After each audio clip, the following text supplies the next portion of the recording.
Yo, it's your boy Ryan, Northwest Sports Fanatics, back at you with a new video. Today is July 6th, Sunday, 2025, with your boy Ryan and the Northwest Sports Fanatics. Make sure you guys subscribe to the channel. Smash that like button either now or on your way out.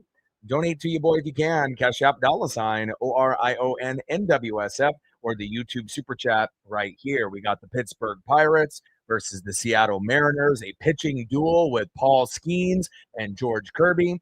First pitch is going to be here in roughly 5 minutes. So let's cue up the music, take a look at the thumb, and let's get into the starting lineups. Happy Sunday, everyone.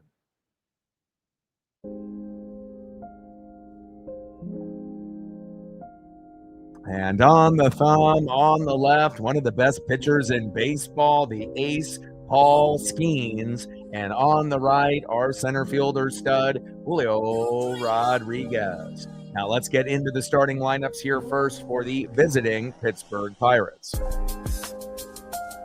Leading off for the Pirates at first base, Spencer Horwitz. Batting second, DHing today for Pittsburgh, Andrew McCutchen.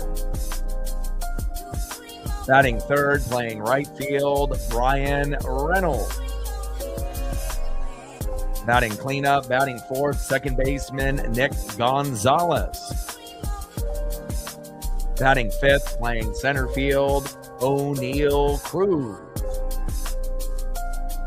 Batting sixth, playing left field, Tommy Pham. Batting seventh, playing third base, Jared Triolo. Batting eighth, catching today, Henry Davis. And batting ninth, playing shortstop, Isaiah Kiner-Falefa. And on the mound for the Pirates, one of the best pitchers in baseball, a 4-7 record, ERA of 2.03. It is Paul Skeens.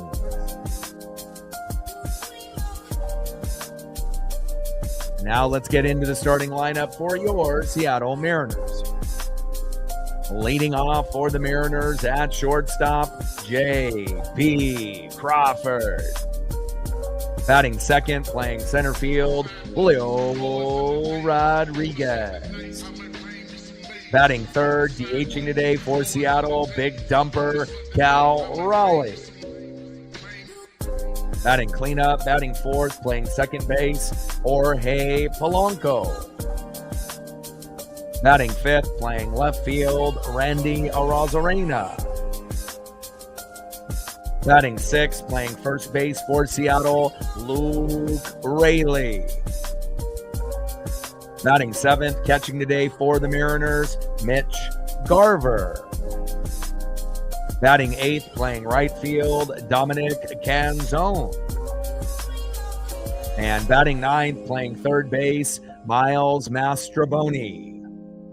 And on the mound for the Mariners with a 2-4 record, an ERA of 4.85, it is George Kirby. Let's go, baby. We'll be shooting for 20 likes within the first hour, 50 at the halfway point, and we're going to be going for 100 likes and 100 on the dono train. Let's go, baby. And I'm definitely excited about the opportunity. Captain in the building, what's good? How are you? All day in the building, what's good? Like to be able to see you guys in here early and often.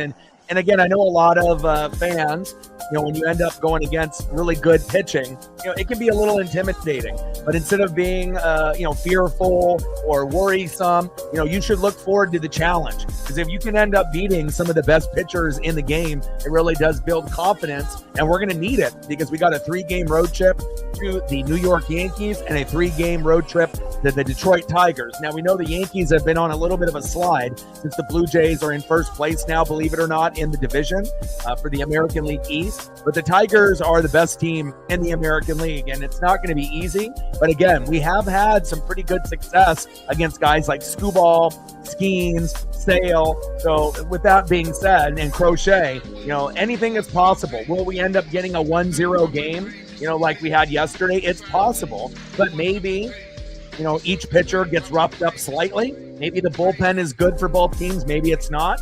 I'm hoping that this will be a game where we can get a couple home runs for the Mariners and a few RBIs, even if that means we have to wait after Skeens is out. But I'm hoping for like a 4-2, 3-1 kind of game, unless the Mariners can score more. But again, this obviously it gives us a chance to sweep, and that would be great to give us some momentum, as obviously we're going to be going to New York and Detroit for 2 tough series against the Yankees and the Tigers, and then we go into the All-Star game. So again, I'm looking forward to the opportunity. If George Kirby, pitches solid today, and I'm not saying that he's got to get 10 to 14 Ks. If he gets 8, that might be enough for us to get the dub. If he can get some good pop-ups, ground outs, and the defense does a good job. Definitely excited for the opportunity, and I hope everyone is having a great Sunday. Let's go, baby.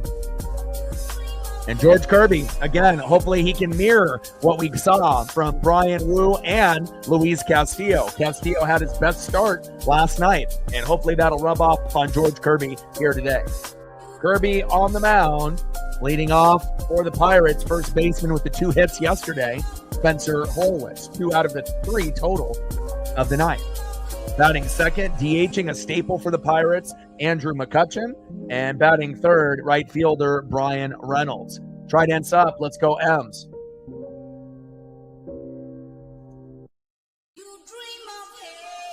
Let's go, baby. Like, sub, donate, comment, share. If you haven't smashed that like button yet, please do. Help us get to 20 within the first hour, 50 at that halfway point, and 100 or more if possible. And we'll also be shooting for 100 in the donos on every single stream. Captain all day, Anna in the building. How are you? I've been definitely thinking about this one for a few hours, and hopefully we can do a solid job with the pitching and the bullpen. First pitch from Kirby to Horwitz, fouls it off low and away with the 4-seam fastball, 96 miles an hour by George Kirby, 0-1 count. And obviously getting quite a few first pitch strikes or getting ahead of the count will be key. This Pirate team doesn't intimidate anyone. They don't have too many solid, good pieces, but again, with Skeens on the mound, anything is possible for the Pirates. 0-1 pitch, high and inside with the 4-seam fastball, 1 ball and 1 strike. From Kirby to Horwitz. Keith in the building, what's good? 1-1 pitch, fouled off, low and at the knees. 1 ball and 2 strikes from Kirby to Horwitz. Come on, baby, let's go. Spencer had a solid day yesterday, 2 hits after 3 total. But again, not enough, to get them the dub. And it wasn't, the prettiest game, especially from the 4th of July game that I went to, where we won 6-0 and we had 4 home runs. Out of those 6 total runs, 2 homers by Cal, 1 by Randy, 1 by Dylan Moore. Nothing yesterday, but I do believe that it'll be better here today. And Rayleigh just getting close to the wall there, but wasn't able to get that after the broken back by Spencer Horwitz. 1 ball and 2 strikes from Kirby to Horwitz. Let's go.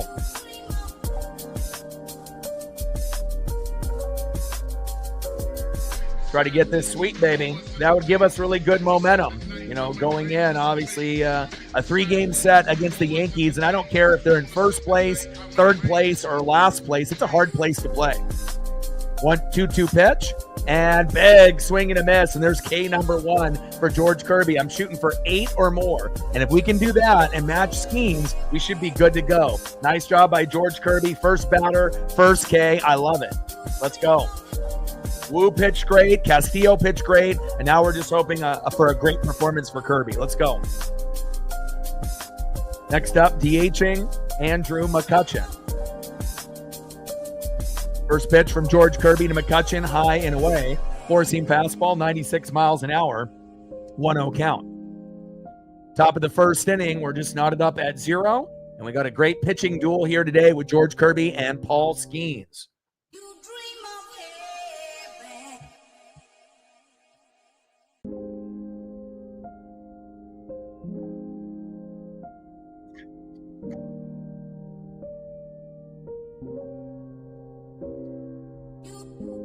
1-0 pitch, and McCutchen with a nice base knock to left, and he is safe at first. Hopefully we can limit the damage there. Nice punch out at the first batter, gives up a single to McCutchen. Next up, right fielder Brian Reynolds. And maybe we can get a double play right up the middle to end the inning. Right to JP, Brian, right there, baby. Let's go. And we want to limit the damage. You know, we want to make sure that George gives up 7 hits or less, 3 runs or less. You know, 3 is the max. You know, but again, I'm not really sure if we're going to, you know, be able to shut out the Pirates today. But we'll find out. Back-to-back shutouts, 6-0 and 1-0. And they're definitely going to be hungry and more confident with Skeens on the mound. Yeah, Blue Jays in first place. It's pretty wild for people that haven't been paying attention to the standings, and you take a peek and you're like, wow, they've been really hot lately. 0-1 pitch, high and away. Misses the plate by about 5 feet there, Kirby. 1 ball and 1 strike with a runner at first and 1 out. Kirby on the mound, Reynolds in the box. 1-1 pitch.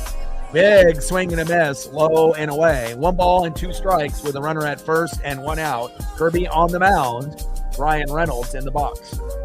Let's go, Mariners. Got to find a way to get out of these early innings unscathed, and hopefully we can do that. 1-2 pitch. Big swing and a miss, and down he goes. Another punch out by our boy, George Kirby. Way to bring that electricity. 2 punch outs in the first inning. He's pacing for 12. I love when I see that. Nice job, George. Definitely feeding off the momentum off Wu and Castillo in the last 2 starts. Crazy to think, you know, Castillo, I know some people were thinking that he was getting very close to being, you know, kind of washed, you know, at the end of his career, and to be able to have a performance like he did yesterday, best of the year, pretty impressive. First pitch to Gonzalez, takes a strike looking in the zone, 0-1 count. 0-1 pitch, big swing and a miss, low and away to Nick Gonzalez. No balls and 2 strikes with a runner at first and 2 outs. Let's see if we can get that third punch out. I mean, we give up a single, but we get 3 Ks in the first. Hell, George might go for 14 Ks again if that happens. You know when he's going to have a solid outing when he's at like 5 Ks after the first 2 innings. You know, and if that ends up being the case, you know, he might end up actually getting to 10 to 14. 0-2 pitch, fouled off. Right down the zone. 4-seam fastball, 97 miles an hour by Kirby. No balls and 2 strikes with a runner at first and 2 outs. We'll take the force out, the pop-up, or the ground up. But, man, getting a 3K first inning, well, that would be fantastic for momentum, confidence, swagger, aura, and just overall feeling of this game. Let's go. Come on, George. You know, in half of the starts, you know, George hasn't looked very good, but really the first 3 were pretty bad. But since then, it's been kind of 50-50, so hopefully this will be closer to that 14K career high game that he had.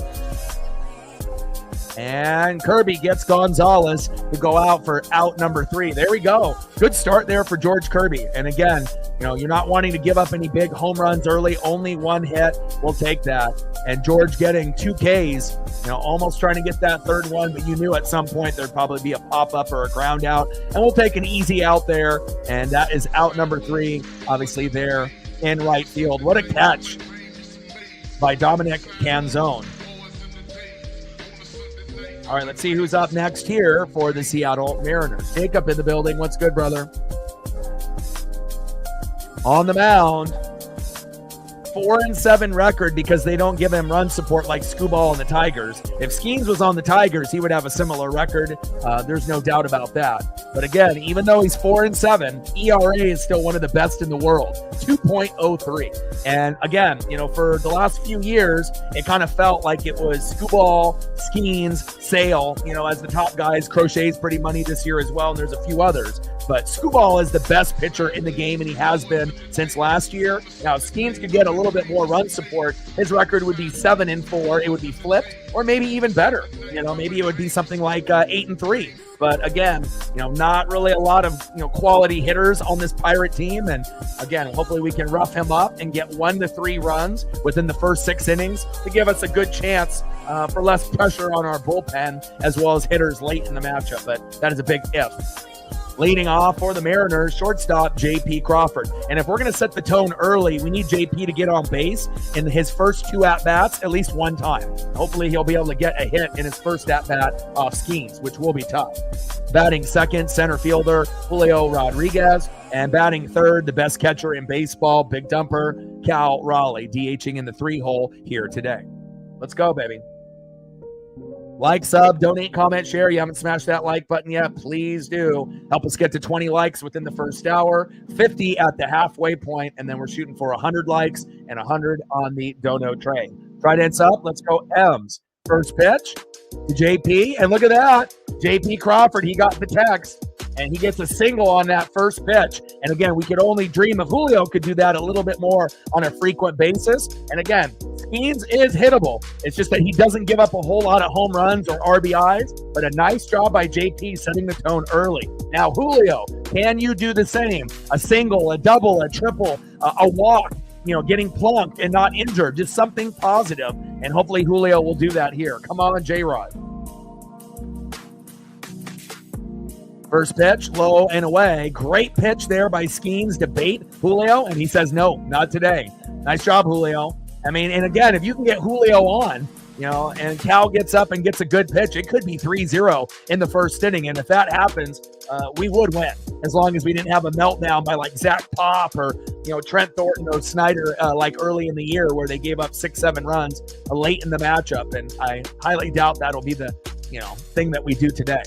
1-0 pitch, takes a strike looking, low and away on the line. 97 miles an hour by Skeens. What a phenom. 1-1 pitch, low and away. 2 balls and 1 strike from Skeens to Julio Rodriguez. Lucky man, to be able to have an athlete girlfriend like Libby Dunn and, to be able to have that support. That's a special thing that you're not going to see by too many athletes. 2-1 pitch. Big swing and a miss right down the middle by Julio. 2 balls and 2 strikes with a runner at first. JP got a hit and his first at bat. We don't want that to go to waste. But again, we had a 1-0 final yesterday with Castillo with his best performance of the year. But when you go against Skeens, most of the time it's going to be very, very tough. 2-2 pitch. High and away. Count is full. This is surprising. 3 balls and 2 strikes to Julio Rodriguez. 3-2 pitch, fouled off right down the middle. Nice souvenir there, 4-seam fastball.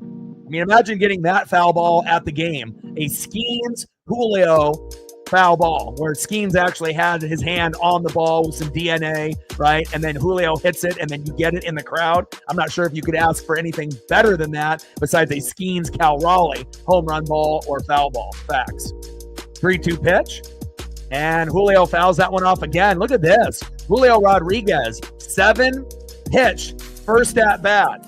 I mean, if this was Julio in the beginning of the year, it never would happen. And so I'm liking the progression. We can definitely get on Julio when he's not patient, but when he actually is taking pitches and, doing good defensive things, we want to make sure that we, give him the praise. And the bottom line is we're better with him, than without him. For a lot of the people that thinking that we need to trade him, there's no way.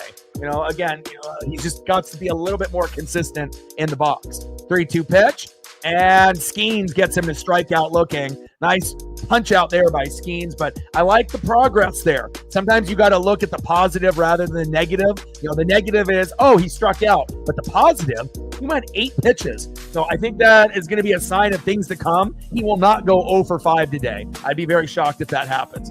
All right, let's see if Julio can do it next time around. Next up, Cal Raleigh. First pitch, and Cal gets beamed by Skeens. Not intentionally. Looks like he's okay, and he's going to first.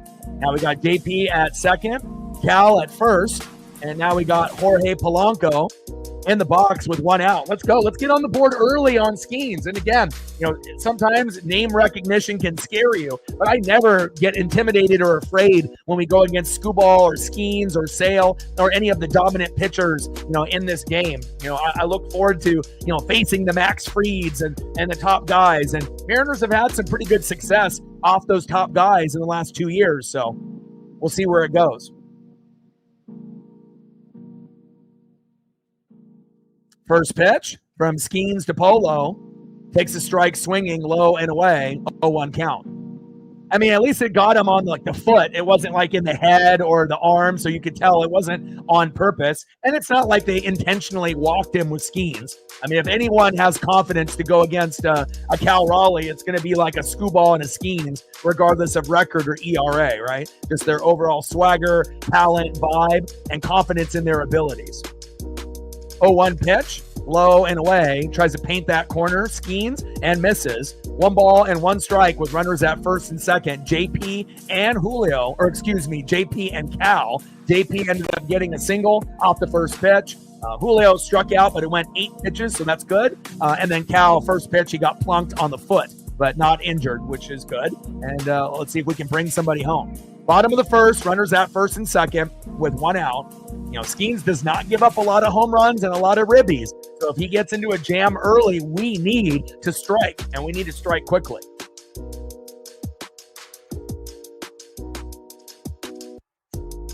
Let's go.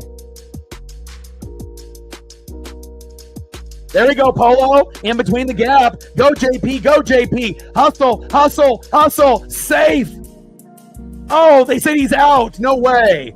No way. No, no, no, no. They say Crawford. I need to see a replay. They said Crawford is out at home. I don't know. And why did Crawford not slide head first or feet first? He ran like he was running a marathon going through like the finish line. Why are you not getting down? Let's look at this replay here again. Very awkward here by JP Crawford where he's trying to avoid the tag, but he doesn't slide head first or feet first. Very odd play there by JP, you know.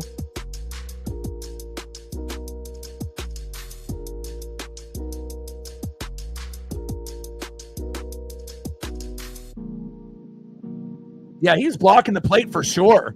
Absolutely he was. And as we're watching the replay over and over here, and obviously he gets tagged in the crotch, you know, obviously there by Davis, but he's crowding the plate. Absolutely, 100%. I mean, if there was ever a crowding the plate call, that's definitely it. And we barely had any of those in 2025 in these Mariner streams. So, but also too, if, you know, I guess JP didn't want to slide or go head first and get like knocked out, you know, based on him crowding the plate right there. Maybe he would have had some kind of injury if we would have tried to bowl him over. And JP is kind of a little guy, so I get it. You know, if Cal was running towards him, maybe it would have been a different story. And we've seen some big collisions at the plate over the years. But we'll see where this goes. But hopefully this will get overturned. I mean, definitely crowding the plate for sure. But JP didn't really help his cause by not sliding head first or feet first, which would have been better. And now we still have the review. Bottom of the first, runners at first and second with 2 outs. Polo had a nice single to center, Raleigh to second, and then Crawford got thrown out at home. But again, we'll see what the replay booth sees, as well as all of the people that are going over that in the main location. Like, sub, donate, comment, share. You haven't smashed that like button yet, please do. Help us get to 20 likes within the first hour, 50 at the halfway point, and we're shooting for 100 likes and 100 on the dono train. This is a pretty long review, so we'll see how this kind of plays out. I mean, every run is going to be so big in this particular, you know, potential sweep game number 3 in the set. And we had a 1-0 game yesterday. I'm not sure if we're going to get a bunch of home runs. Obviously, off Kirby and Skeens, we might get some home runs after them. Or if each team is lucky, they might be able to get 1 home run off Kirby and 1 off Skeens, maybe. But, you know, it's very possible that they don't give up any. No violation. Boo. He said straddling the plate. Wow, so he's out. Damn, that's tough. Brutal. JP should have slid. It would have given us a better chance of him getting his hand in there instead of getting tagged in the crotch. I don't think I've ever seen a guy, you know, just run through the home plate with a catcher standing there like, you know, like trying to run a marathon and crossing the, you know, the finish tape. Like, you need to slide, go down head first or feet first. And, you know, maybe he was afraid of a collision or something, but kind of awkward there. All right, 2 away. I don't know if I agree with that call or not, but Next up is Randy Arozarena. 1-1 pitch. Big swing and a miss right down the middle. 1 ball and 2 strikes with runners at first and second and 2 outs. And obviously the Pirates regain a little momentum there with Skeens, but hopefully we can find a way to come back here. 1-2 pitch. High and away. 2 balls and 2 strikes from Skeens to Randy Arozarena. Come on, baby.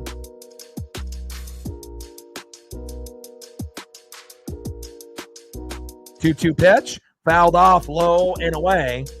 2 balls and 2 strikes with runners at first and second and 2 outs.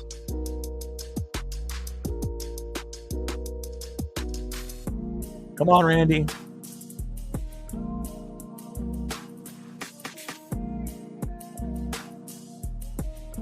Yeah, maybe that's why JP didn't react, with more of a head first or feet first slide, because the catcher did such a good job thinking the ball wasn't going to come in time and there was not going to even be a tag attempt. But that's tough. We would have really got that momentum if we were able to get that first run by JP. 2-2 pitch, low and at the knees. Count now is full. 3 balls and 2 strikes with runners at first and second and 2 outs. Come on, Randy. I don't expect, a 3-run jack here on Skeens, but again, we have to try to capitalize. 3-2 pitch, and Randy flies out to center, and we leave 2 stranded, and all the momentum shifting to the Pirates after that out at JP at home. End of the first inning, 0-0. But on the bright side, we're at least able to get a few hits, and he was able to plunk Cal early, so we might be able to wear him down and eventually have that big inning that we need to get him out early, maybe by the 5th. All right, Kirby. Get to the top of the second inning and see who's up next for George Kirby and the Mariners. Next up, center fielder in the 5-hole, O'Neal Cruz. Batting second, left fielder Tommy Pham. And batting third baseman Jared Triolo. What are my thoughts on trading the farm this deadline for a team that's not even lived up to the 54% win rate? No, I don't think there's any chance that we're going to move, any of those guys. I don't think any of the farm guys are going to get moved. Realistically, if we were going to get rid of someone, it would be maybe Luis Castillo, especially after that nice, start that he had to increase his value. We got Bryce Miller coming back pretty soon. Logan Evans is more trustworthy, I believe, than both of those guys. And obviously, we know Emerson Hancock probably should be in AAA. But, we are starting to get to a point where, we have 5 starting spots and we're going to have 7 pitchers. Maybe even 8, and there's only going to be so much room. But I wouldn't be trading, Harry Ford or Lazaro Montes or Arroyo. I wouldn't be trading any of those guys that we have in the farm. And again, we ended up being really hot and we overachieved, winning 9 consecutive series. Then we hit a wall and we didn't score 6 runs a game like we did for a month and a half. We were scoring 1 to 3, but it feels like after sweeping the Guardians, we're starting to kind of get back on track. Didn't do the greatest against the Red Sox, but did win 2 out of 3 at Wrigley against the Cubs. And again, we're going to have a very interesting, 2-3 game sets on the road with the Yankees on Tuesday, Wednesday, Thursday, and then Friday, Saturday, Sunday against the Tigers. So we'll see where it goes.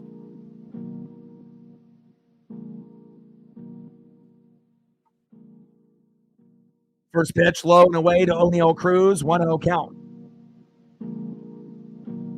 1-0 pitch, takes a strike looking in the zone. 1 ball and 1 strike from George Kirby. Top of the second, 0-0, Pirates and Mariners. Pirates obviously losing game 1, 6-0, and 1-0 in game 2 yesterday, and we're trying to go for the sweep. 1-2 pitch, fouled off high and away. 1 ball and 2 strikes from Kirby to Cruz. There we go, Captain. Good job. 20 likes within the first 29 minutes. Let's see if we can end up getting to 40 or 50 here, obviously around that halfway point.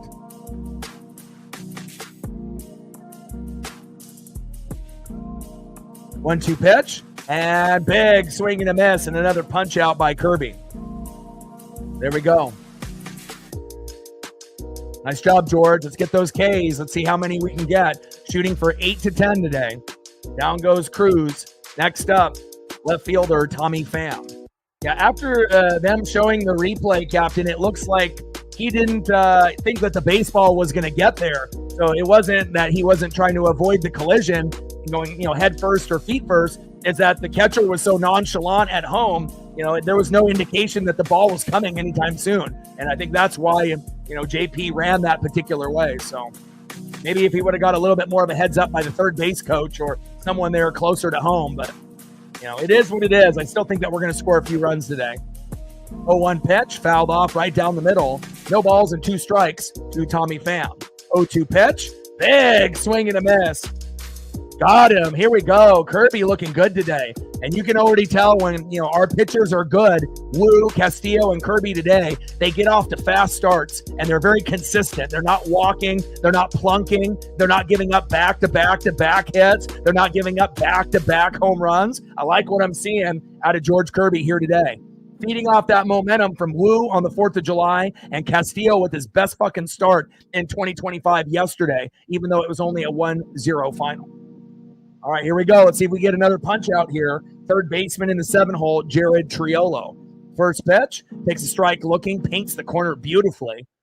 Kirby looking like a young Greg Maddux out there. I like it. 0-1 count. And we know that those guys love to get the location.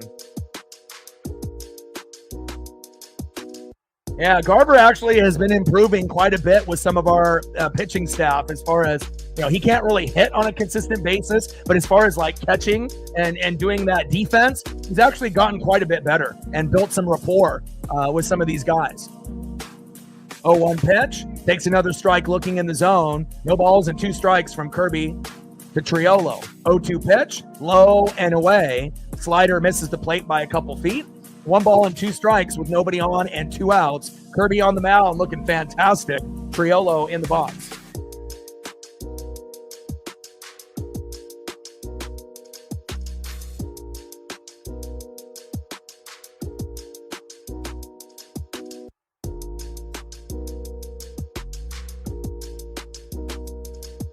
And another punch out. Here we go. George Kirby, my goodness. Way to bring the electricity, George, my man. Let's go, dude. Let's go to the bottom of the 2nd inning. 0-0 Mariners and Pirates. And look at this. This is wild. Let's go here real quick. Paul Skeens. 1 inning pitch, 2 hits, no earned runs, no walks, a plunk. Cal Raleigh, 1 K. George Kirby, 2 innings pitched. This is crazy. 2 innings pitched. 1 hit, no earned runs, no walks, 5 Ks. And what did I say at the beginning of the game? If George gets to 5 Ks, by the time we get to the 3rd inning, that he's going to get 10 to 14. 27 pitches, 21 strikes, a lot of first pitch strikes. Wow, let's go. This might be a career day for George Kirby. Let's go, baby. And again, if Kirby can match the performance of Skeens or even pitch better like he is, and the bats have actually been able to do some damage early, even though we haven't scored, but again, he's been a little shaky with the walks and the plunks, as well as giving up a couple hits. This could end up being a game where we actually score 4 or 5 runs. Maybe not all on Skeens, maybe Skeens 1 to 3, but then if the bullpen has a meltdown, we might be able to add on a couple more.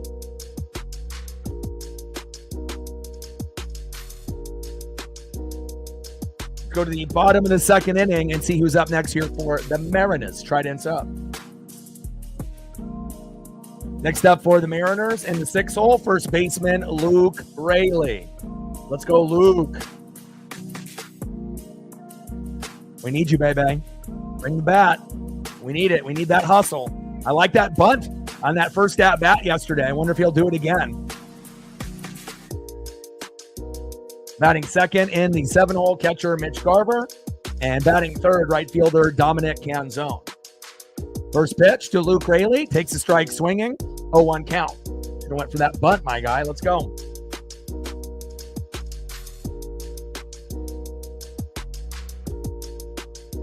Oh, 1 pitch. Big swing and a miss. Low and at the knees. Behind in the count. No balls and 2 strikes from Skeens to Raley. 0-2 pitch. low and at the knees. 1 ball and 2 strikes from Skeens to Rayleigh. Let's go, Luke.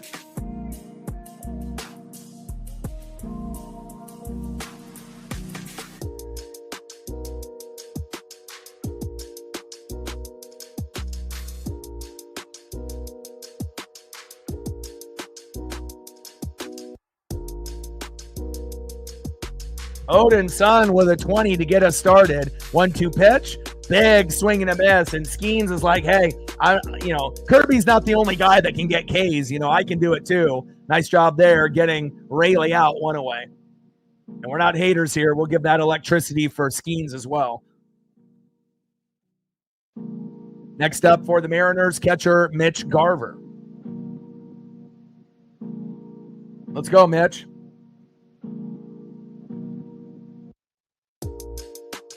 Odin's son with a 20 to get us on the board. I appreciate you, my guy, very much.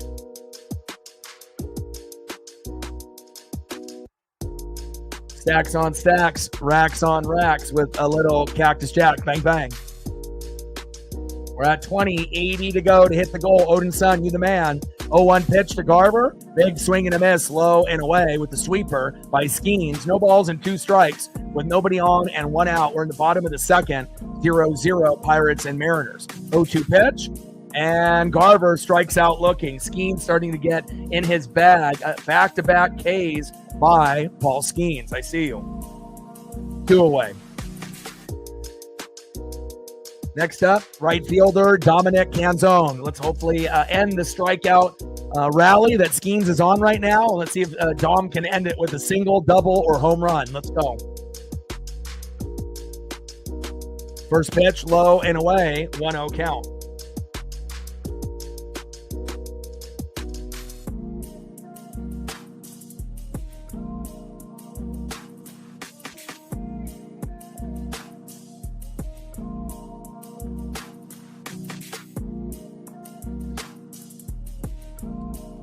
Yeah, not every pitcher, is going to have Cal on a regular basis. Again, he's going to be pitching, and having the catching abilities with the main guys 95% of the time. But, there's going to be games where he's got a day off or he DHs.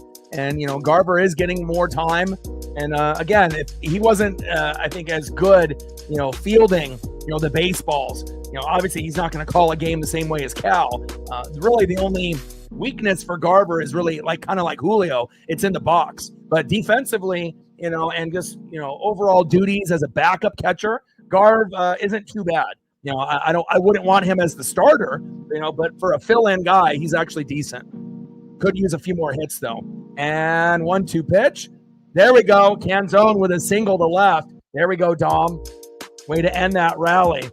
Nice job, Dom.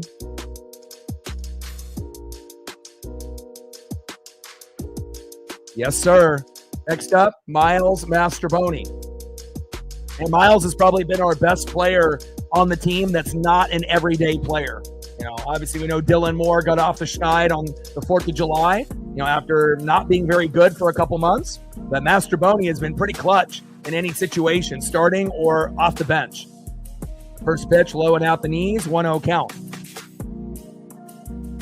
1-0 pitch from Skeens to Mastrobuoni. Takes a strike looking right down the middle. 1 ball and 1 strike. With a runner at first and 2 outs, we're knotted up at 0 here in the bottom of the second. Let's go, Miles. 1-1 pitch. Fouled off. That's a nice souvenir there. 1 ball and 2 strikes with a runner at first and 2 outs. Mastrobuoni in the box. Skeens on the mound.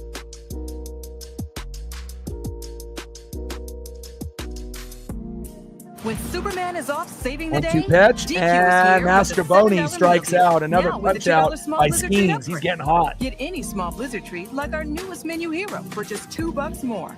This summer, save on all right, Paul. I'm not a hater. I see you. Retiring the side there pretty easily. End of the second inning, 0-0. Pirates and Mariners. And now after that inning, Skeens goes from 1K to 4Ks. So 4Ks by Skeens, 5 by Kirby. It definitely is a pitcher's duel. We weren't expecting it yesterday with Castillo, but we're definitely getting it here today. Let's go to the top of the third and see who's up next for the Pirates.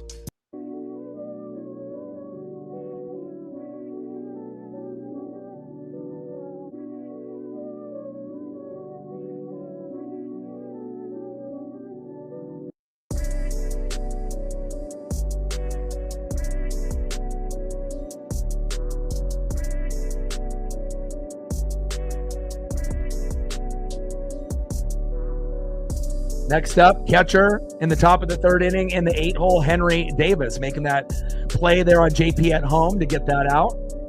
Batting second, shortstop, Isaiah Kiner-Falefa.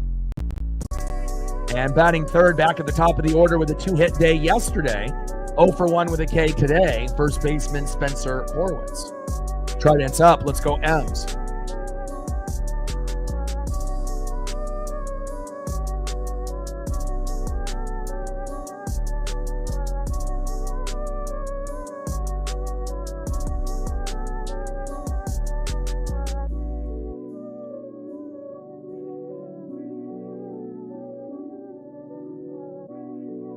Yeah, it's all about paying attention to some of the subtle details, and I think sometimes that, when we have Garver catching, we kind of take him for granted because it's not Cal, and either Cal has a day off or he's DHing, but, you have to be able to look at a guy that's not going to, give away the game. Like, if he can't catch the baseball and there's a bunch of wild pitches, then you end up being a super liability because, as we know, Garver can play well against his former team like the Rangers, but he's not a guy that's going to get a whole lot of hits or a whole lot of home runs typically. So we really need him to be good at defense. And it's like Julio, great at defense, but sometimes in the box, you're kind of expecting and wanting more, especially out of Julio Rodriguez. But hopefully it'll get better after the All-Star break. First pitch from Kirby to Davis. Fouls it off high and away. 0-1 count. Let's go, George. 5 Ks for George Kirby after 2 innings.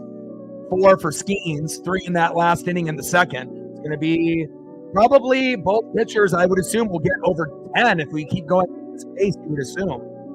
0-1 pitch. High and away. 1 ball and 1 strike from Kirby to Davis, even though that second pitch there should have been called strike. Hopefully the ump ends up calling this fairly.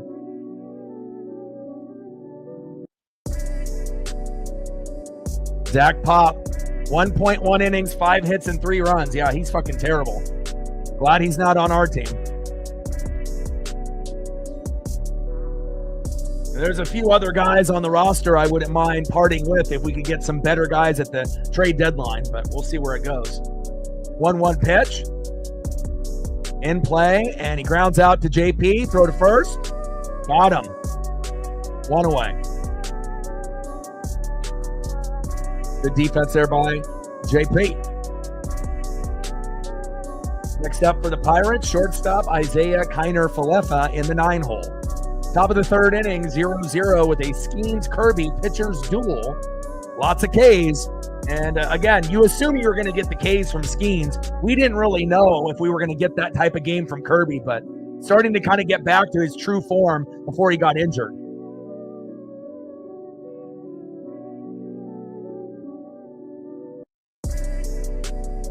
Wild throw there to Luke Raley, and luckily they were able to get that tag.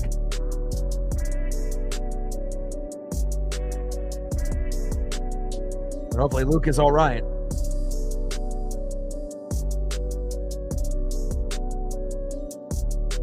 First pitch, low and away to Isaiah Kiner-Falefa. Sinker out of the zone, even though that could have been called a strike as well. We're definitely not getting a lot of the calls that are in the strike zone or on the line.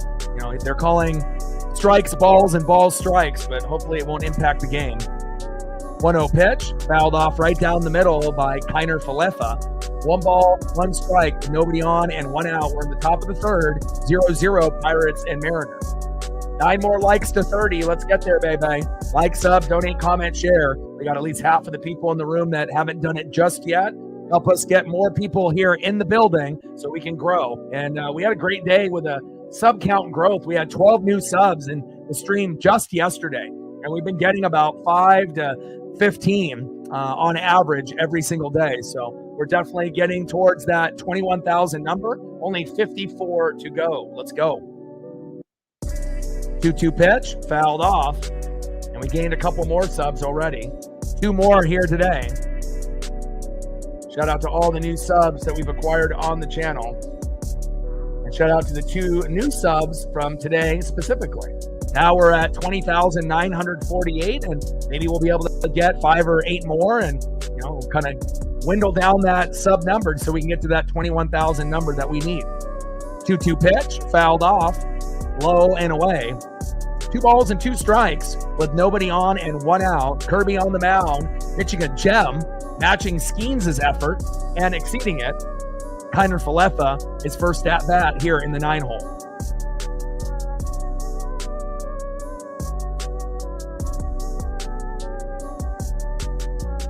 Let's go, George.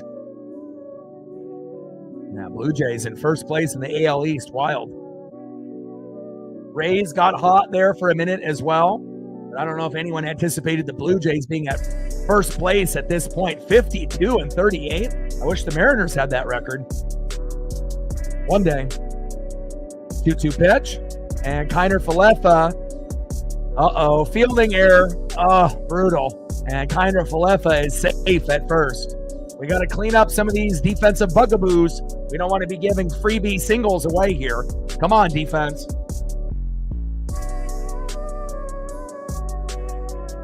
JP. Next up, first baseman Spencer Horwitz. And hopefully JP will be able to make up for that defensively, or maybe he'll end up getting a home run to make up for that blunder. And, JP doesn't make too many errors that often. I mean, it's maybe like 1 error every 15 to 25 games, something like that. It's not often. First pitch right down the middle to Horwitz, 0-1 count. Top of the third with a runner at first after a J.P. Crawford error, fielding the baseball. 0-1 pitch, high and away with the splitter. 1 ball and 1 strike from Kirby to Horwitz.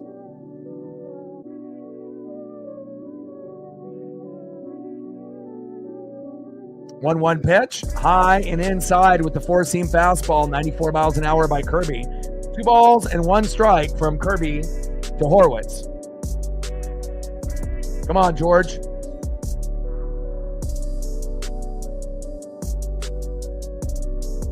Two-one pitch, and that one is fouled off right down the middle, low and away in the zone. 2 balls and 2 strikes with a runner at first and 1 out.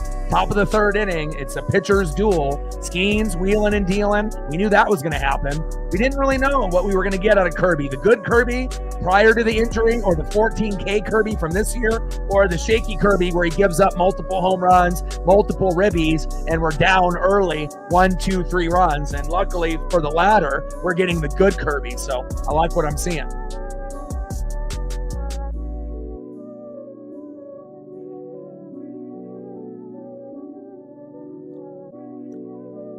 Yeah, it would be wild if we were able to shut him out 3 straight games, but I think that would be a little too greedy.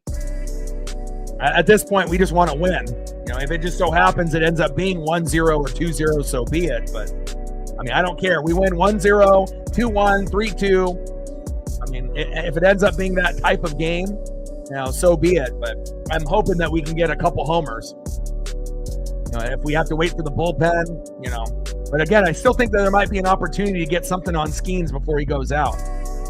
2-2 pitch, and Horwitz flied out to right. Good defense there by the Mariners, 2 away. Next up, DHing Andrew McCutchen, 1 for 1 with a single to left in his first at bat.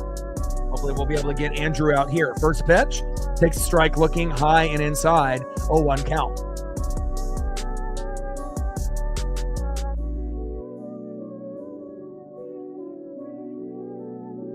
Good defense by Dom on that previous out. 0-1 pitch, big swing and a miss right down the middle by McCutchen. Behind in the count, no balls, 2 strikes with a runner at first and 2 outs. George Kirby wheeling and dealing, looking very confident out there. And I'm happy to see that he's looking like he's getting back to his normal self, which we're going to need.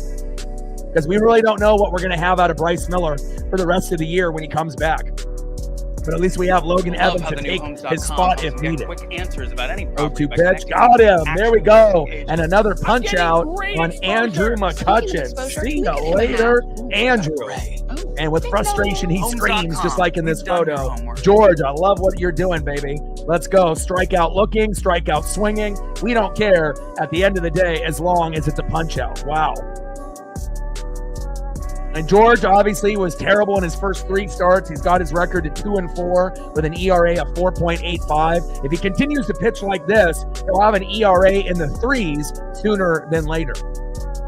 Let's see what the stat line is now. 3 innings pitched, 1 hit, no earned runs, no walks, and 6 Ks. Beautiful. 44 pitches, 33 strikes, 4.53 ERA. Keep it going, George. And then on the flip side is we're going to see Skeens here in a moment. 2 innings pitched, 3 hits, no earned runs, no walks, 4 Ks. But in the first inning, he only had 1 K. He got 3 in the second. So he definitely can catch up to the 6 number of Kirby if he gets 2 Ks in this inning. 34 pitches, 23 strikes, ERA of 1.99 for Paul Skeens. He's kind of good.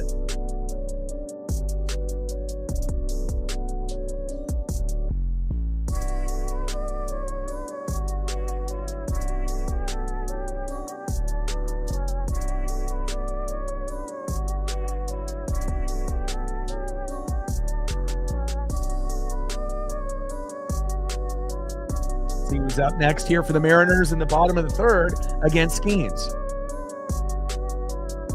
Next up for the Mariners, who got a first swing and a first contact hit at his first at-bat, which is great. You want your leadoff hitter to set the tone, just like Ichiro did for us for many, many years, J.P. Crawford. Batting second, Julio Rodriguez, who took his first at-bat 8-9 pitches in, which is nice. And batting third, DHing big dumper Cal Raleigh. First pitch to J.P. Crawford, the crawdaddy. Big swing and a miss. Takes a strike swinging there on that first pitch, 0-1 count. And remember, JP hasn't homered since Father's Day. He is due. I don't know if he'll do it, obviously, against a guy like Skeens or possibly, and the bullpen, but we'll figure it out.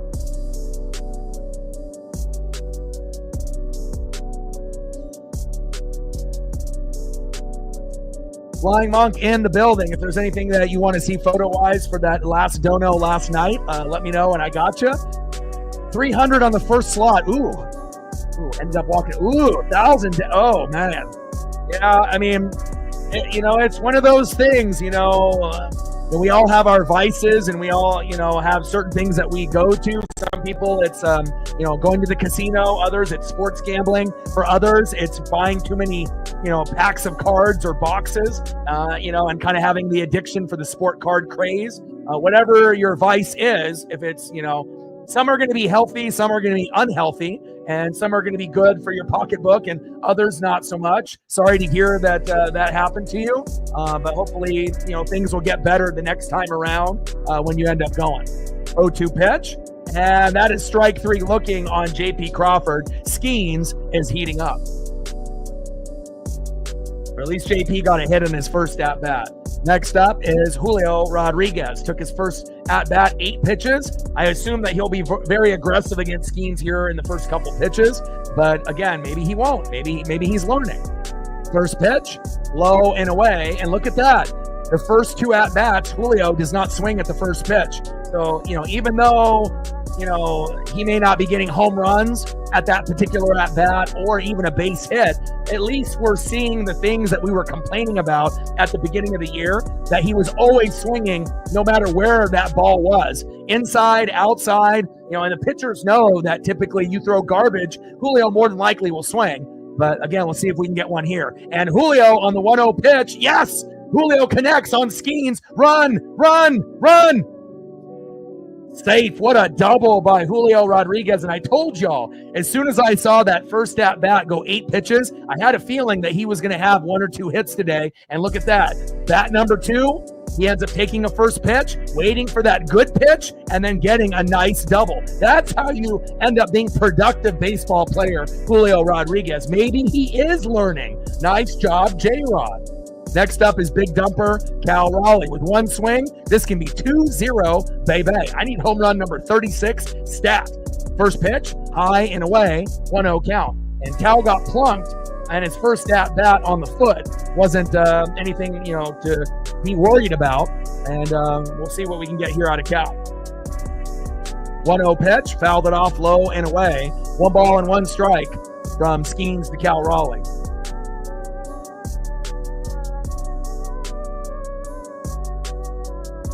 Yeah, well, he's terrible too. I mean, we have quite a few guys, Tony, that, if you watch this team, that there's not a whole lot of trust and, guys like Thornton and Vargas and Snyder and Legumina. Like, I mean, if it's Brash and Bizzardo and Munoz, I love those three. And then Gabe, I'm not going to say I love him. I say I like him, but besides those guys, everyone else is really a crapshoot, especially guys like Vargas who, are very wild. And, when they're on, but most of the time they can't hit the strike zone. And they're just trying to throw through the hitters, but they can't paint the corners or have, a really good zone.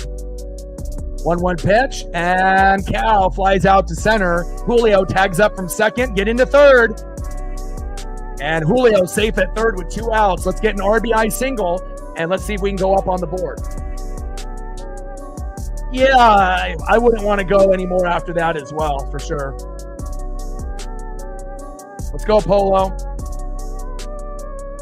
Thank you so much for your generosity. I appreciate you very, very much.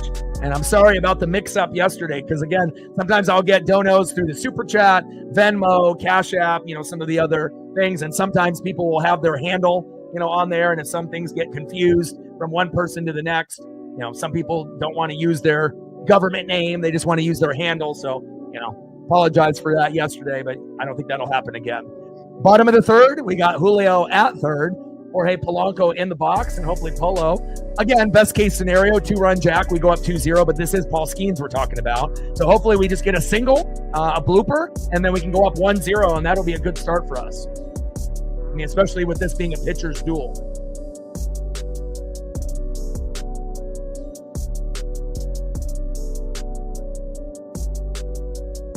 Oh, man. Jacob, that's tough. That is tough, man. And again, as Mariner fans, we've been in that situation in the past as well. And it's kind of weird because your guys' division, it's a little weird to see the struggles from the Royals, the Twins, and the Guardians, who are normally like playoff teams or, above 500. And the only team that's above 500 is the Tigers, which is pretty shocking. Blue Jays in first over the Yankees, having a little bit of a slide. Tigers, keeping that consistency. And obviously Astros doing crazy things, winning 18-1 on the 4th of July against the Dodgers. Like, how in the hell, But again, it's a long season, and there's still going to be room for teams like the Mariners, the Guardians, the Royals, the Twins, and a few others to make up some ground and to try to get back towards the top of the division. 2-1 pitch. Takes a strike looking there in the zone. 2 balls and 2 strikes from Skeens to Polo. Come on, Polo. 2-2 pitch, and Polo strikes out swinging. Big punch out by Skeens. He's good. All right, Paul. Paul's like, I had 1K after the first inning when George had 3. So he's like, I needed to catch up. And then he got 5 after the second, Kirby, and then he got 3 in the second to get 4. And now Skeens is trying to take over the game. All right, let's look at the pitching line here in this duel. All right, 3 innings pitched, 4 hits, no earned runs, no walks, and he's got 6 Ks. 47 pitches, 32 strikes with a 1.97 ERA. Beautiful. And let's take a look at Kirby. Not a lot of people had the belief that we would match that kind of production, but guess what? Here we are. 3 innings pitched, 1 hit, no earned runs, no walks, 6 Ks, 44 pitches, 33 strikes, 4.53 ERA. So he's actually pitching better than Skeens up to this point, and hopefully that will continue.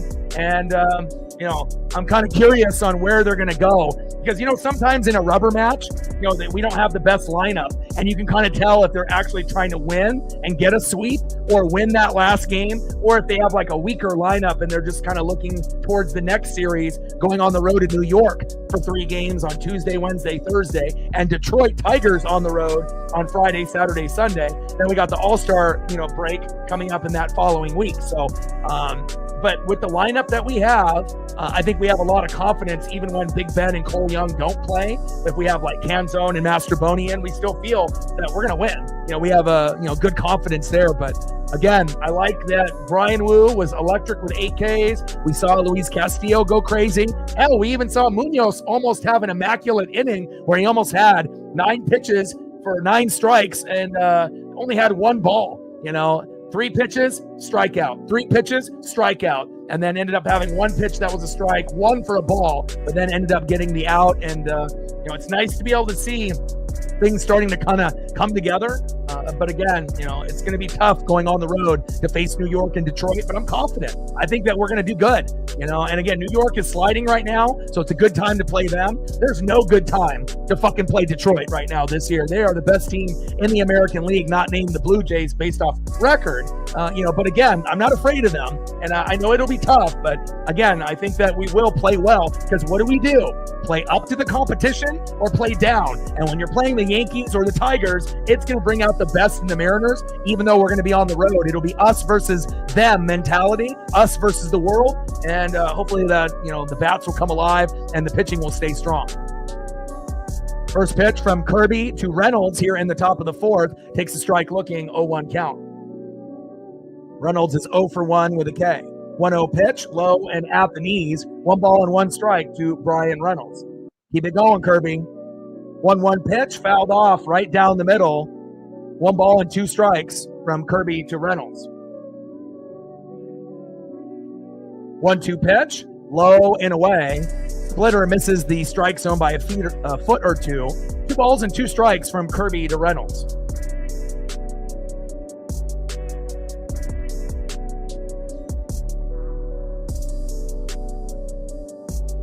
Now we got Skeens and Kirby, so obviously both guys are doing great. So we're probably not going to get anything happening until those guys exit, and then it'll be a sprint. But definitely don't want Vargas to come in the game. I'm hoping that we'll go Bizardo. That would be where I would go. I mean, I don't think that we're going to see Brash and Munoz today, more than likely. But I don't know. We'll see what the score is, and since they did pitch yesterday, but. If you can at least have like Bizardo or Gabe Spire, that'll give us a better chance, to keep the game clean. But if you bring in Legomina, Thornton, or, like a Carlos Vargas, man, you're asking to lose. And every once in a while, those guys can do well, but it's really a crapshoot. So we'll see where it goes. 3-2 pitch. That one is fouled off right down the middle. Count still full. 3 balls and 2 strikes from Kirby to Reynolds.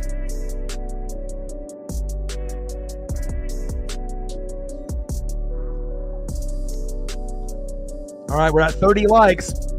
We got at least 30 people in the room that haven't done it. Show your boy a little bit of love. Like, sub, donate, comment, share.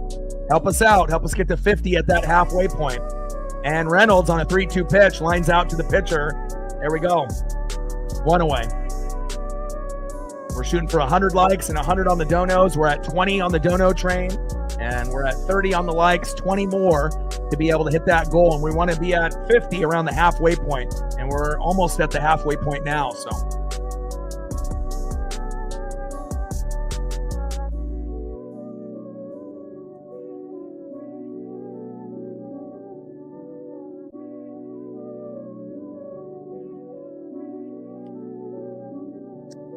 next up is Nick Gonzalez. First pitch, high and away to Gonzalez, 1-0 count. And again, a lot of these pitches by Kirby, even though he's been fantastic, he's had at least 4 pitches that should have been called strike that have been called ball. So, Skeens is getting all of his calls. Kirby has been robbed on at least 4 pitches so far, at least 1 per inning. Not good. 1-0 pitch in play, and Gonzalez lines out to first, 2 away. Next up for the Pirates, center fielder, 0 for 1 with a K, O'Neal Cruz. Supa in the building. What's good, brother?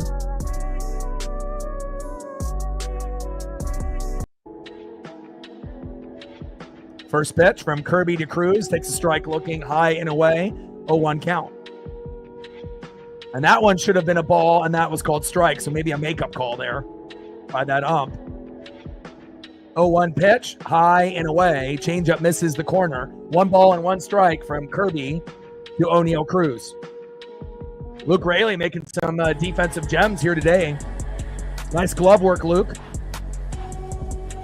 1-1 pitch, low and at the knees. 2 balls and 1 strike from Kirby to Cruz.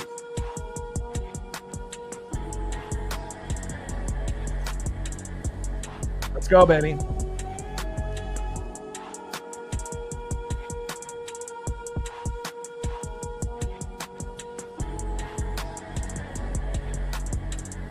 See if we get the knuckle curve to come out for Kirby.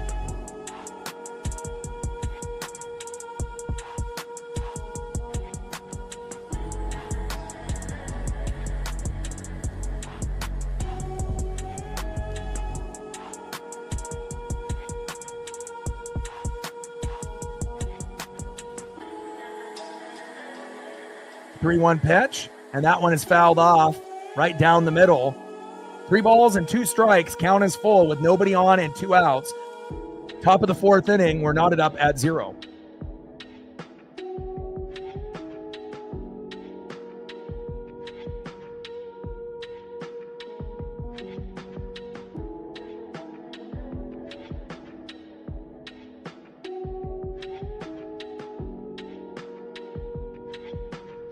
Three-two pitch, and Cruz strikes out swinging, baby.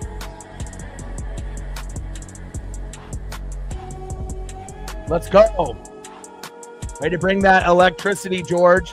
And again, this is definitely looking like the George Kirby of old prior to the injury with shoulder inflammation that made him miss the first 50-plus games this year. Starting to kind of get back to that true form of a guy that we know that, and when he's healthy, he's a top 20, top 25 pitcher. Sometimes even pitches like a top 10 pitcher in the league, at certain games, like that 14K game that he had, that was looking like a top 5 or top 10 pitcher performance. But you're not going to get that every outing, but starting to get better. The first 3 starts were horrendous for Kirby, but since those, first 3, he's actually been pretty good. He's been 2-1 since. So I like what I'm seeing out of Kirby. He's starting to turn the corner a little bit here. George Kirby, 4 innings pitched, 1 hit, no earned runs, no walks, 7 Ks, 60 pitches, 42 strikes. ERA is down to 4.44. Another game or two, it'll be in the high 3s. A couple games after that, hopefully in the mid 3s. Let's go. Nice job, George. Let's see who's up next here for the Mariners in the bottom of the 4th. Skeens and Julio, I see you. Next up for the Mariners, 0 for 1, left fielder Randy Arozarena. Had a nice run of 5 homers in 5 games. See if Randy can be the guy that gets the jump on Skeens. Someone is going to get something on Skeens or Kirby, you would assume. Now, I don't think both guys will get something, but someone is going to get like a lucky home run or lucky RBI. You would assume, unless it ends up just being 0-0 and then we have a sprint in the 7th, 8th, and 9th. But at some point, someone might get a little tired, Kirby or Skeens, and obviously Kirby's been a little bit more on than Skeens, but again, you never can count Skeens out. Batting first, Randy Arozarena. On deck, first baseman Luke Raley making some good defensive gems at first today, a couple of them. And batting third, catcher Mitch Garver. Does a good job behind the plate, but again, not a whole lot hitting-wise, but maybe we can get a lucky hit or a walk out of Mitch. Anything positive to move the game forward. Let's go. First pitch from Paul Skeens to Randy Arozarena, low and at the knees, 1-0 count. 1-0 pitch, takes a strike looking in the zone, 1 ball and 1 strike to Randy Arozarena. 1-1 pitch, fouled off, low and at the knees, 1 ball and 2 strikes from Skeens to Randy. Come on, Randy. Yeah, and again, anytime we play Scooball or Sale or Skeens or Crochet or Max Fried, I'm never afraid. I've been watching this team for 40 years. And again, we're not the same team that we were in years past. We're far from perfect. We got a long ways to go. But again, this group is special. And I feel like, from 2022 to 2042, in a 20-year period, we should be able to make the playoffs 12, 13 times out of 20 years. And out of that 12 or 13 times, 2022 was the first, right? I think this will be the second in 2025. There's, no question. If we can get in the dance, who's to say that we can't make a deep run in any given year? Especially if we make some good moves and bring Gino back and get some good mid-relievers. 1-2 pitch.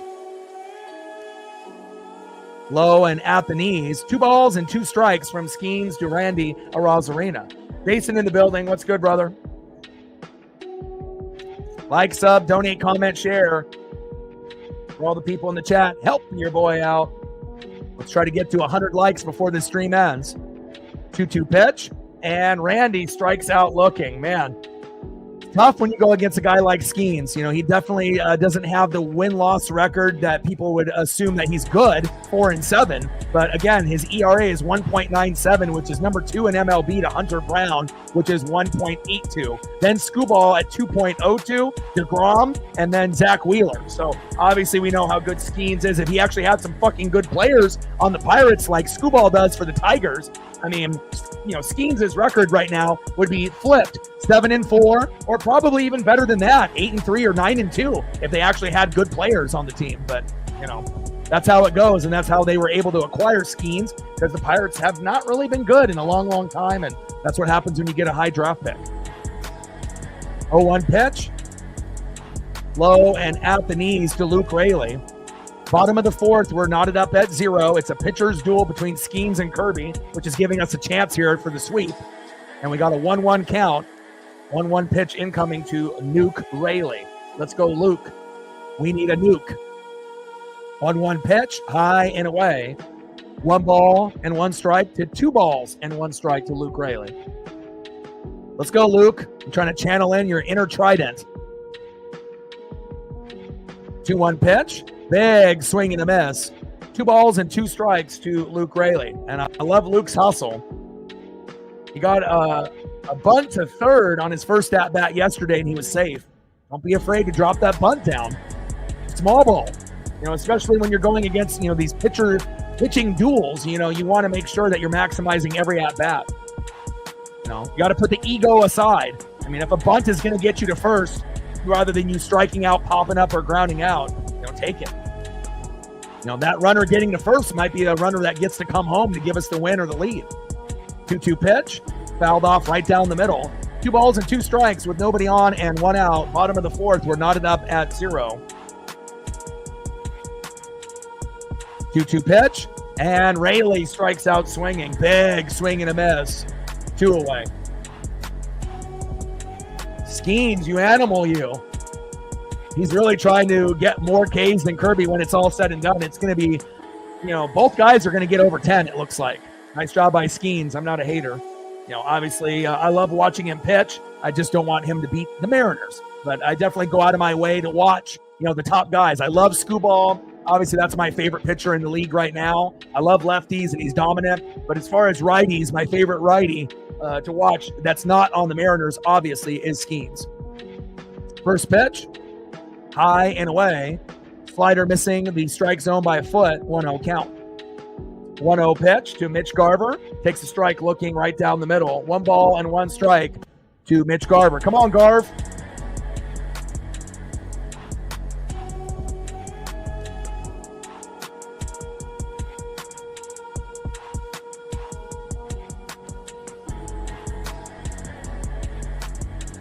One pitch. Big swing and a miss, low and away. 1 ball and 2 strikes from Skeens to Mitch Garver. Come on, Mitch. And again, we're great with 2 outs.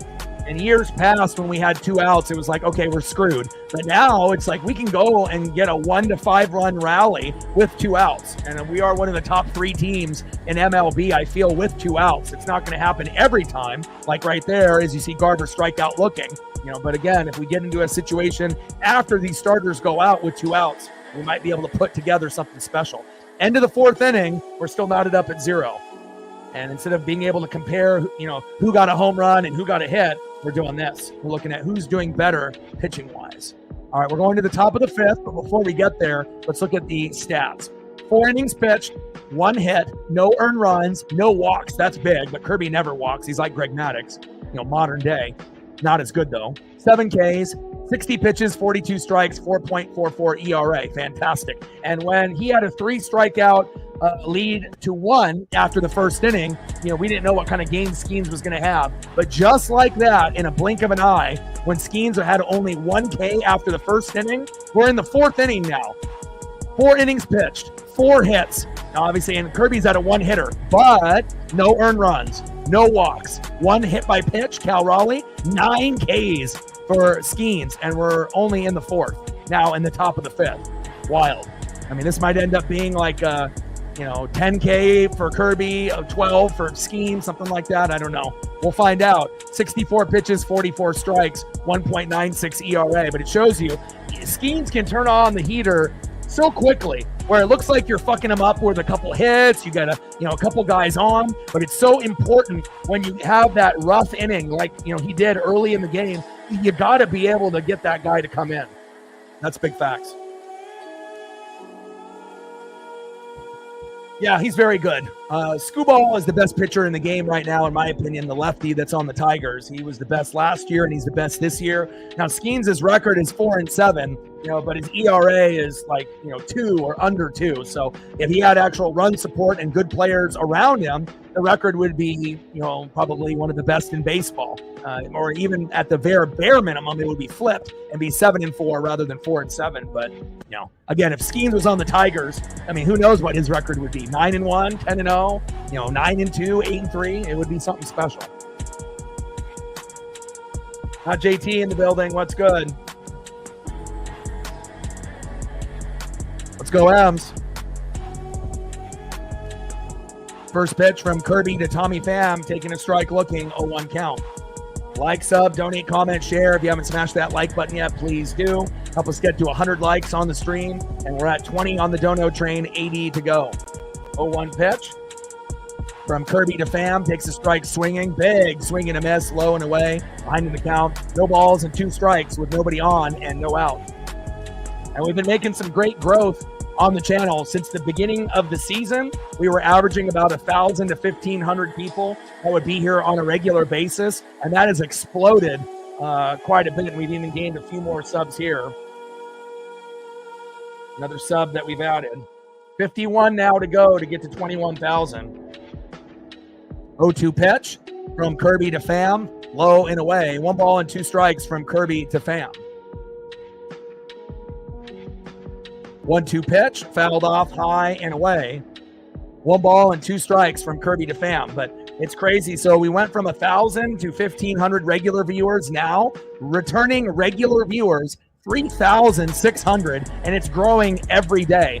Over by 100, per day. It feels like lately. So I'd like to see where that is going. And again, we're starting to really, kind of hit a nice groove. For being the Seattle Mariner YouTuber streamer as the main individual, the NWSF. 1-2 pitch, low and away. 2 balls and 2 strikes from Kirby to Tommy Pham. Weather has been not too bad. It was, in kind of the 70s with a little bit of breeze, but we're getting a heat wave now in the next 3 days where we're going to be sitting around the high 80s, low 90s for 3 days. So I think today is going to be 85 to 88 and then 90 tomorrow. And 2-2 pitch and Pham singles to right. And that's a rare hit on George Kirby, going from a 1-hitter now to a 2-hitter. Nice hit by Tommy Pham. Next up, 0-for-1 with a K, third baseman Jared Triolo. How's the weather up there in Washington? I know you and Reflect are living up there as well. And I was able to go up to the Mariner game for the 4th of July. I got to see Cal hit 2 home runs in a game live, which is crazy. He did that on my birthday here on stream as well. And Randy homered, as well as even Demo. First pitch in play. And Triolo grounds out into the fielder's choice. Pham out at second. 1 away.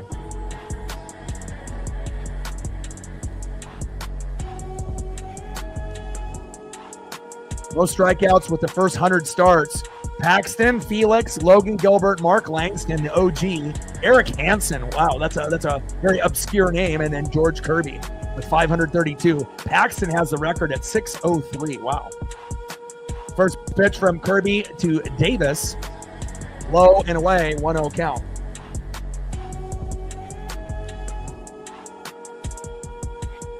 Let's go, George. Top of the 5th. Runner at first with 1 out. Pitcher's duel between George Kirby and Paul Skeens.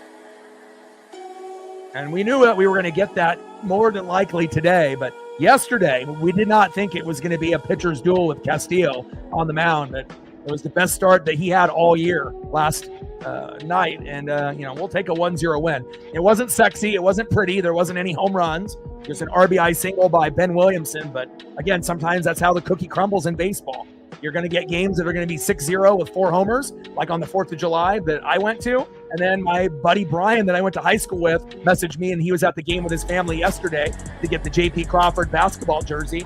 And, it was more of a pitching game where it was a 1-0 final. But, you can still appreciate, any type of win that you can get.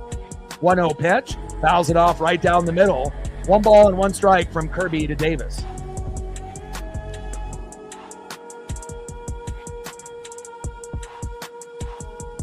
Oh, yeah, Cal balls are going to be worth money no matter what they are. I mean, foul balls by Cal Raleigh, home run balls, absolutely. But again, it's all going to really depend on, like, if he's at 62 homers and then he ends up hitting a homer late in the season and someone catches it and it breaks Aaron Judge's record, that ball is going to be worth some good money. And Davis singles to right. Now you're starting to see Kirby get a little tired here. Runners at first and second with 1 out. We need a double play. Next up is Isaiah Kiner-Falefa. Runners at first and second with 1 out, and this is the first time that the Pirates have had 2 guys on.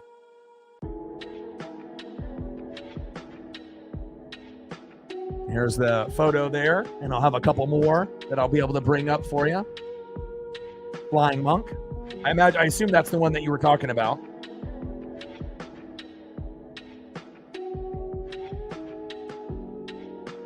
He's hitting him on a higher level. Cal Raleigh is number 1 in MLB this year. He's got 35 homers. His record prior to that was 34 for a season. So right now he's pacing for 64 to 66. Right? Roger Maris had 61. Aaron Judge in 2022 and Julio's Cal Raleigh's first year starting. Right, that's when he hit 62, and I got the Aaron Judge foul ball in that particular year, as well as a Julio ball that year as well. But Cal right now is the best hitter in baseball, and obviously Judge and Ohtani are right behind him, as far as homers are concerned. But you got to think Cal is a catcher and he's a switch hitter, so he's doing things above and beyond Judge and Ohtani. And obviously Ohtani is a gem and special himself too, because he can pitch and he can hit. But I mean, this is the year of the dumper. And Kiner-Falefa flies out to center, 2 away. Now you got runners on the corners at first and third. But again, you get a lot of these, guys, with records that are going to be broken, from Cal that did PEDs, or steroids like, Bonds and, McGuire and Sosa, But again, when you can start beating records of being like the best home run switch hitter, for home runs, and he's got 7 multi-homer games at this point. The record is 8 with Mickey Mantle. So he's going to break that. He's going to hit 2 from the left or 2 from the right or 1 from the left, 1 from the right. And Cal's improved his batting percentage 100 points from the right side. And that's why he's that deadly. I mean, he's got 35 home runs as a catcher. Number 2 in MLB doesn't even have 18. So, again, that shows you, he's got more home runs from the right side than even the second place guy more than likely has. So, Cal is doing something that we've never seen from the position. And we've had guys like Yogi Berra, Johnny Bench, Mike Piazza, Ivan Pudge Rodriguez, Buster Posey. Cal is doing things like we have never seen any player play catcher do this before. And, again, he deserves to get the MVP this year, and I don't think he's going to slow down one bit. 1-1 pitch, takes a strike looking. 1 ball and 2 strikes from Kirby to Horwitz. We need to hang on to this 0-0. And just like Peter said, the next homer is going to break Griffey's, in that time span, for most homers, before the All-Star break. And again, it's pretty special to think. And everyone thought, Julio Rodriguez is going to be that guy, right? That's what we all thought when we, brought him up. But it actually is Cal Raleigh that's going to be the guy.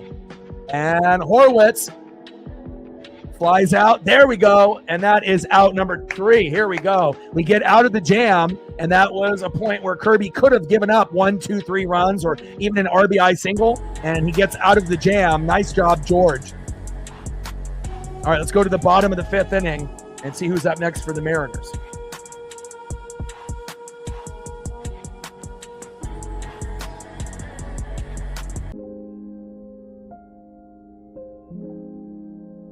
Next up for the Mariners, 1-for-1, a single, right fielder Dominic Canzone. Batting second, 0-for-1 with a K, third baseman Miles Mastrobuoni. And batting third, back at the top of the order, it's the Crawdaddy, 1-for-2 with a K, J.P. Crawford. Let's go. Let's get on the board. I mean, both teams have threatened at least once in this particular matchup, but neither team able to get it done. No runs, 4 hits, and an error for the Mariners by JP. And then no hits, no runs, 3 hits, no errors by the Pirates. So it's not like either team has gotten a hit. It's 4 hits for the Mariners, 3 for the Pirates, but no home runs. And, 49% of the total runs that the Mariners score are home runs. So which typically means when we don't homer, we typically don't win. We were lucky to win yesterday with just an RBI, but we'll see where it goes once the bullpen comes in. As long as we don't have Vargas come in, we will be fine. Jerry in the building. What's good?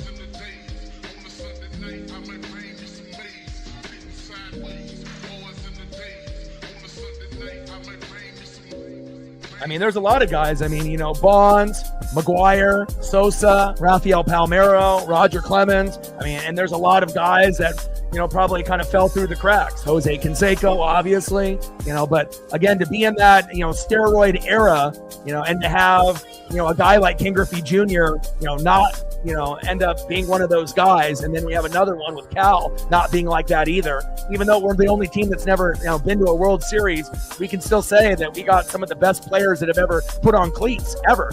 Griffey, Randy Johnson, Edgar Martinez, Ichiro, Cal Raleigh, pretty special. And Dom with a nice single on Skeens. There we go. Dom having a good day, 2-for-2 on him. He's got the magic. Next up, Miles Mastrobuoni. First pitch, low and at the knees, 1-0 count.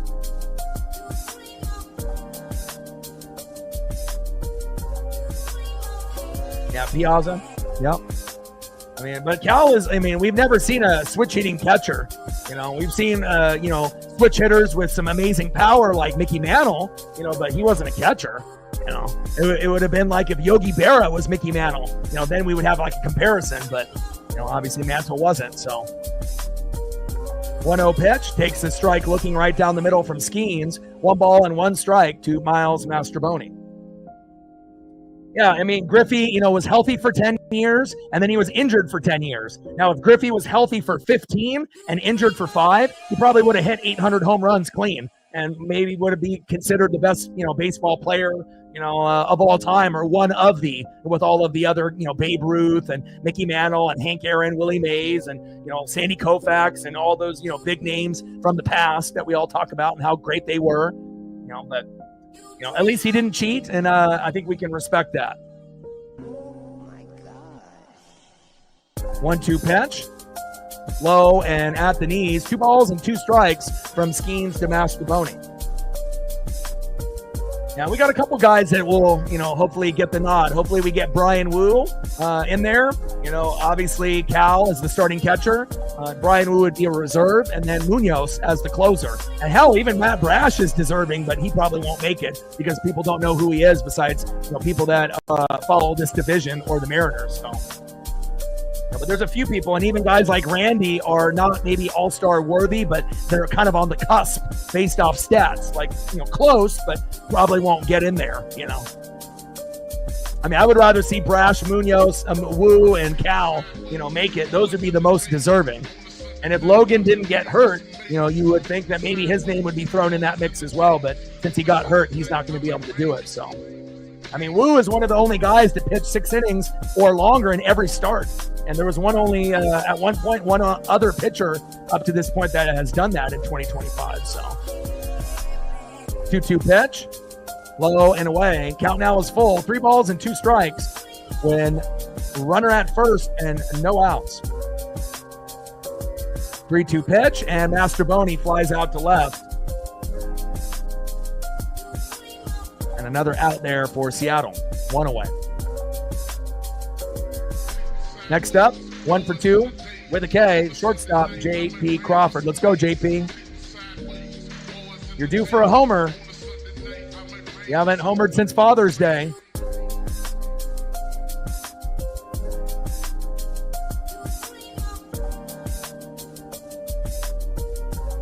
Yeah, there hasn't really been too many reports, though. I mean, you might have, seen some stuff, but I mean, I don't think it's really nationally known that Piazza and Pudge were tied to steroids. You don't really hear their names, tied to steroids like Bonds, McGuire, Canseco, Sosa, Clemens, Palmeiro. Those are the main ones, but, it's kind of tough to say, with some of these guys. It's kind of sad that so many cheated. And again, there was more guys cheating than weren't, especially at that time, with not only Balco, but PEDs and steroids for that matter. First pitch inside to Julio Rodriguez with a runner at first. 1-0 count. 1-0 pitch. Low and away. Big swing and a miss by Julio. 1 ball and 1 strike to Julio Rodriguez. Yeah, if you look at the batting average, hits, RBIs, and homers for every player 1 through 9 in the 2001 season, it was like we had an all-star team. Like, even the guys that weren't really big names, like Boone, were even killing it. Like, yeah, it makes you kind of wonder, did they do something, or was it just everyone was feeding off each other's momentum? I mean, they were very special that year. 2-1 pitch. Big swing and a miss right down the middle. 2 balls and 2 strikes to Julio Rodriguez. And Julio has been much more patient in this particular game against Skeens, but hopefully we can get him to come home. Obviously, first at-bat went 8 pitches, but he struck out. And then the next at-bat, he got a nice double. So see if we can get Julio with another hit here.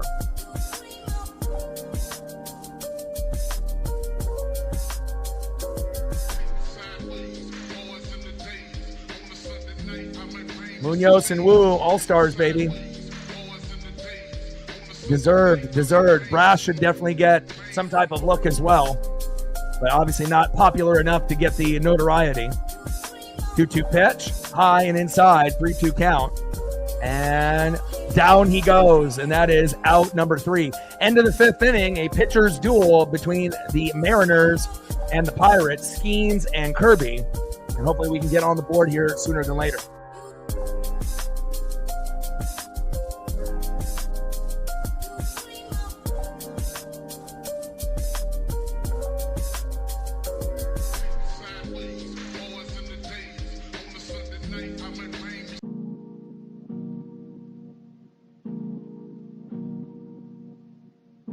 Munoz, Wu, and Julio. So it looks like they're starting to release some names for the All-Star game.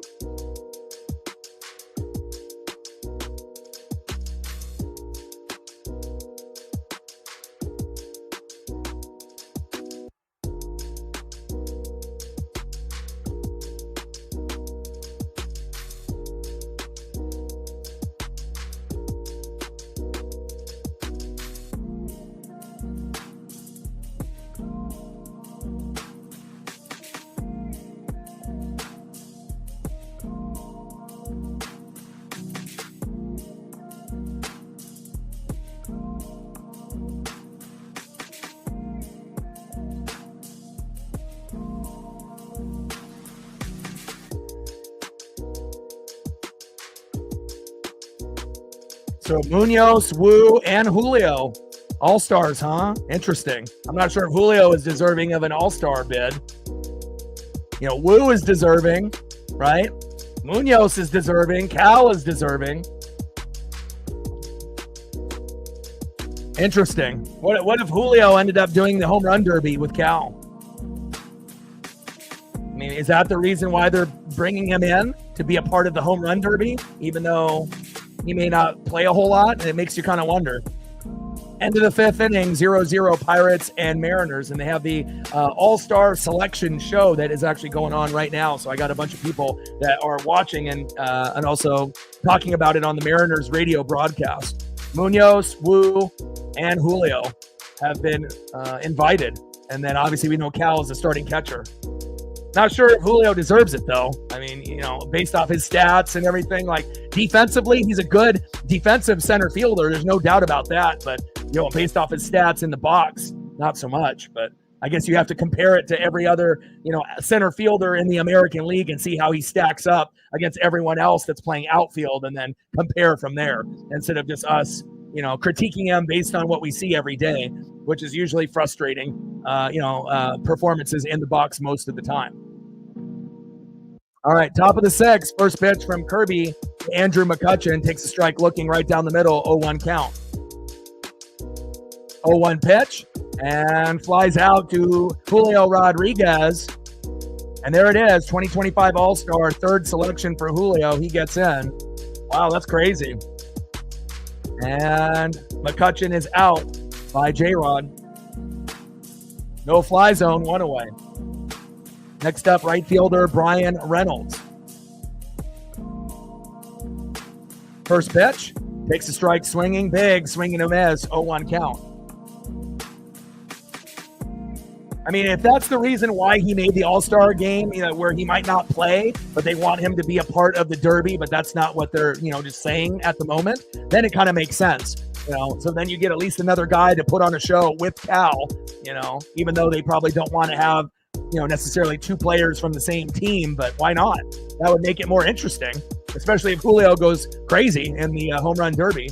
It could probably bring out the best out of Julio and Cal, if we're really being honest, and giving us a little bit more exposure to the national media. But I mean, if we're really looking at, numbers in the box, Cal, obviously we know he's deserving, Julio, but again, it's, basing it not just based on what Julio does hitting, it's about what he does overall. And we do know that he is actually one of the better defensive center fielders in the game.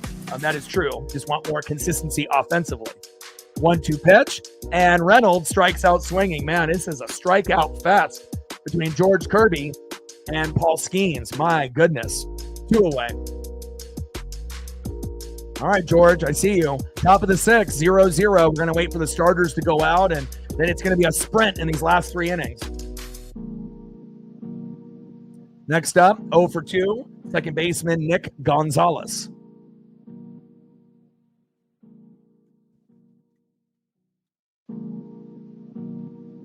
First pitch, low and away, 1-0 count. Well, anytime we have an all-star game and an Astro or a Ranger is the manager, our guys don't even play. It's like we got guys like Munoz, Logan Gilbert, and then they just sit there and they don't even let them play. But if the Tigers manager more than likely will be the manager this year, we should get Mariner players to play. And obviously Cal is starting, so, it's not like we're not going to see him.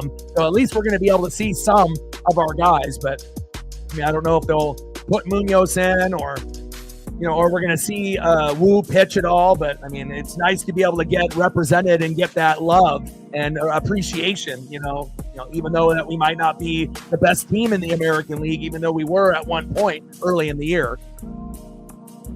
1-2 pitch, high and away. 2 balls and 2 strikes from Kirby to Gonzalez. Top of the sixth, 0-0 game between Skeens and Kirby in a pitcher's duel. 2 outs, and I'll go over the stats as soon as we're done here. We're at 20 on the Dono train, 80 to go, and we're at 44 likes, 6 more to get to 50, and we got at least 30 or 40 people in the room that haven't done it yet. Support your boy. Help us get to 100 likes and 100 on the Dono train. And there's out number 3 on Gonzalez. Nice job by Kirby.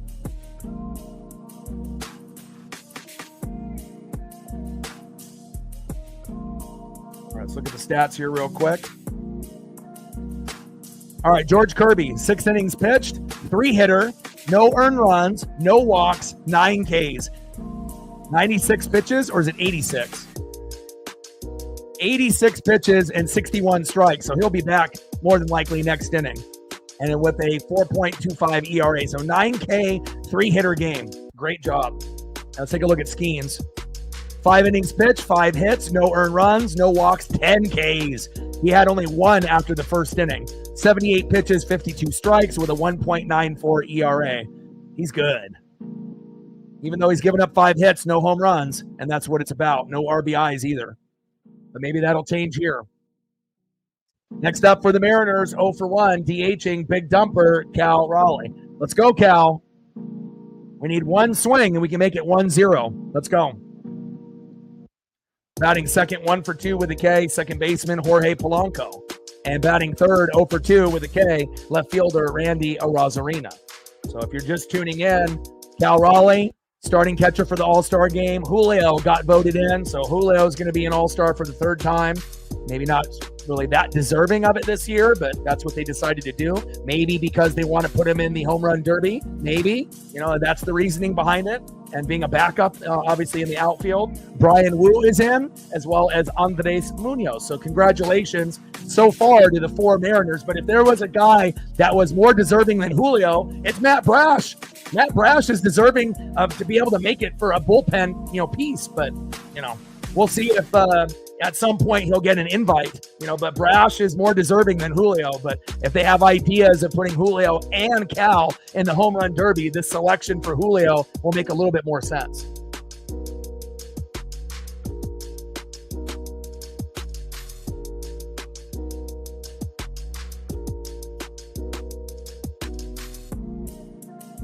You need Brash, baby. He's deserving. I mean, he's the most consistent player on the Mariners. How the hell is he not an all-star?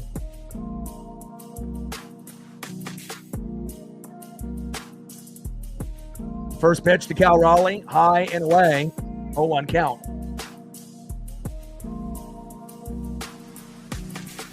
Yeah, also, you could tell that they did the right thing with like Jacob Wilson, for the Athletics, where he made it. And again, he was amazing. He'll probably get Rookie of the Year. But what about James Wood? He's in the home run derby, but James Wood, from the Nationals is one of the best up and coming players. He should have made it and he should have started. So again, maybe there'll be some guys that'll decline or guys that are injured or guys that, will just be a bench piece that won't even get in. But, it's not going to be 100% correct or accurate. There's going to be some snubs like there is in every all-star game in every sport. And Skeens is out, so no more Skeens. And we'll see what we can get here from Minozinski. And 1-2 pitch, big swing and a miss, and down goes Cal Raleigh, striking out swinging, 1 away.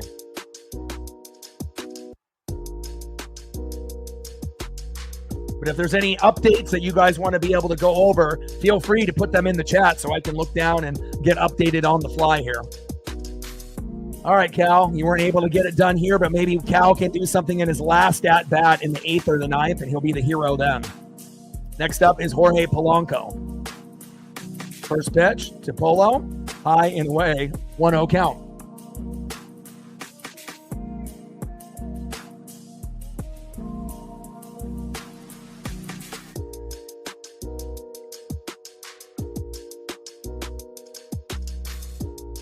Carmen Medetsky, low and away.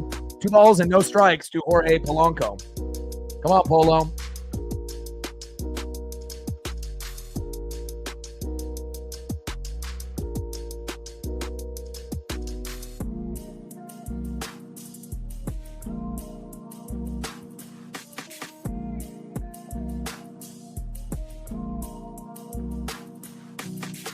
Two-0 pitch.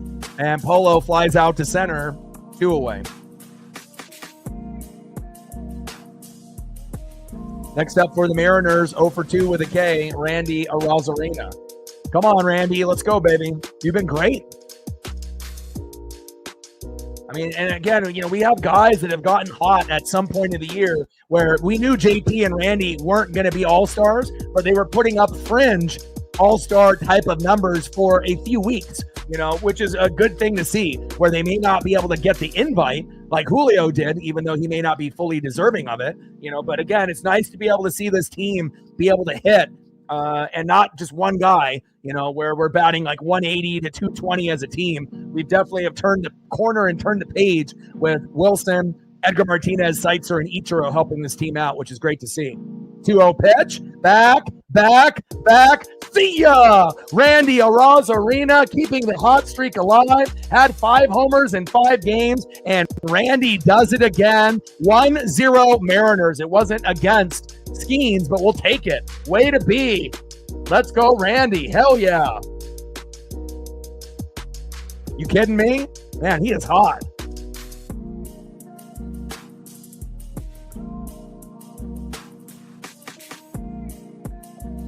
Unbelievable.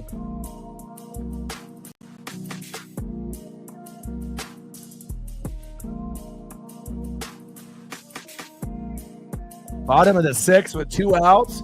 2 outs, no fucking problem, baby. That's what I'm talking about. Let's go.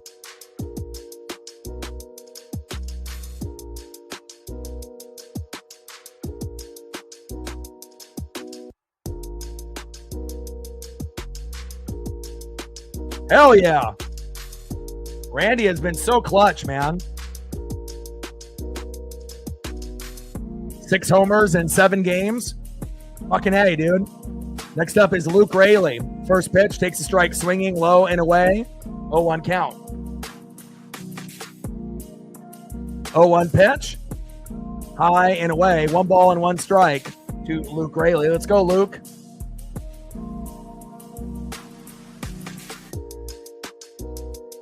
One pitch, high and away. 2 balls and 1 strike to Luke Raley. Let's go, Luke.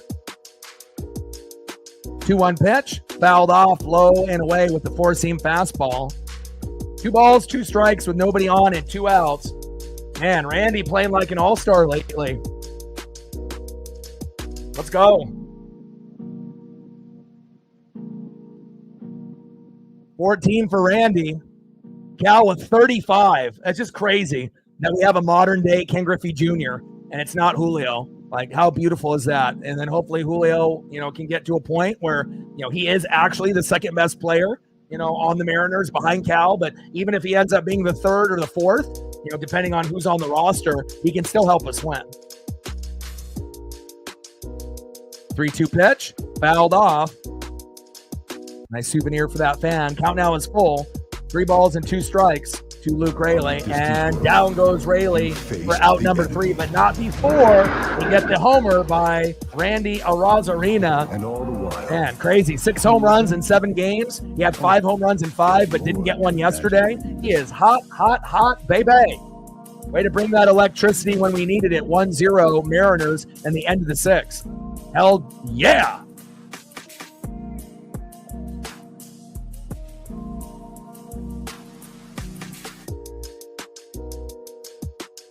See who's up next here in the top of the 7th for the Pittsburgh Pirates.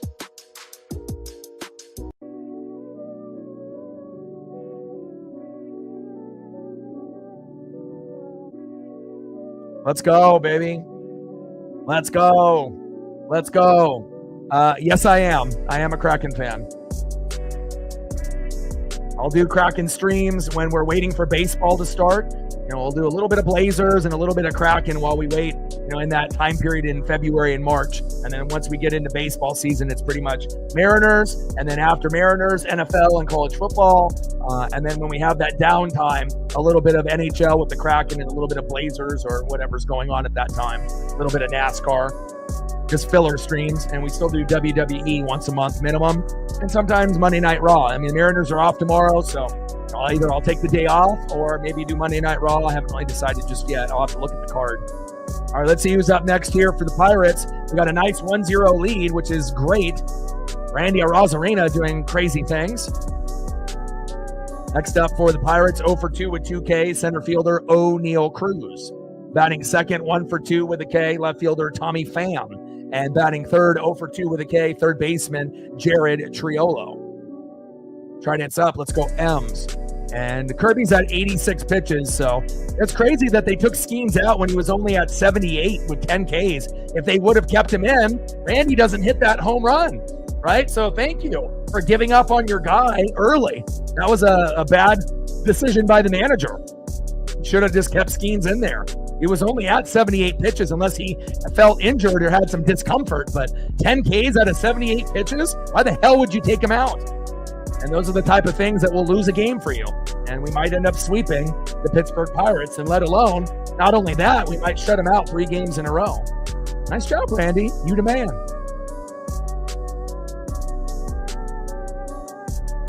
One pitch to O'Neal Cruz. Big swing and a miss, low and in the zone. 1 ball and 2 strikes from Kirby to Cruz. Let's go, George. Finish strong, my guy. 1 more like to 50. Let's get it, baby. Like, sub, donate, comment, share. If you haven't smashed the like button yet, please do. Help us get to that number. We have at least half of the people in the room that haven't smashed that like button yet. And if you think that that doesn't matter, I mean, it really, really does. I mean, we started off at the beginning of the year with 1,000 to 1,500 regular viewers. Now we're up to like 3,700 regular, viewers, 3,700, and we're growing, by like 100 every day. So, even something as simple as hitting the like button, it does make a huge difference in the algorithm to get more people to like, sub, view, share, donate, and support the dream that I'm doing. Top of the 7th inning, 1-0 Mariners. And plus, I am the only one that's going to be doing Mariners pretty much every day. So this is your one-stop shop for the Seattle Mariners and beyond. And there we go. Down goes Cruz, 1 away.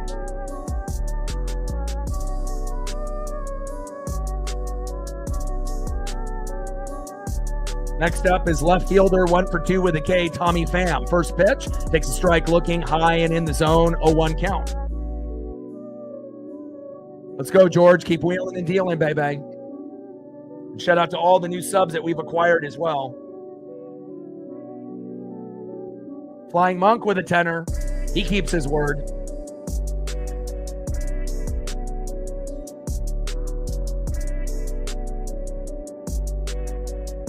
Oh, 1 pitch in play, and Pham with a single to right. Flying Monk says $10 holla for every homer. And there we go. Appreciate you. We're at 30 now, 70 to go to hit the goal. Let me know what you want to do photo-wise. I got the 1 dog photo. Anything else that you want, you let me know, and I got you. Stacks on stacks, racks on racks, with a little Cactus Jack. Bang, bang. Appreciate you. Again, we're trying to get to 100 likes and 100 on the dono train, so we're in the 7th inning. Hopefully we can get a few more people to show some love on the likes, as well as the dono train.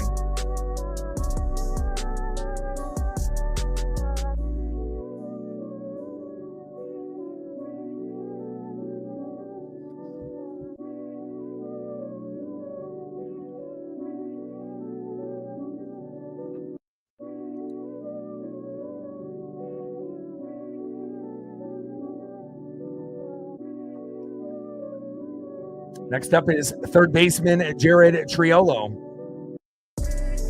Top of the 7th with a runner at first and 1 out, 1-0 Mariner lead with a Randy Arozarena dinger. And again, I don't understand really why they took Skeens out. It's not like his pitch count was in the 80s or even the 90s, unless there was just some kind of feeling where he didn't feel, right. But that decision on taking Skeens out early by 1 inning cost them the home run. Because realistically, would have Randy hit that home run off Skeens? Probably not.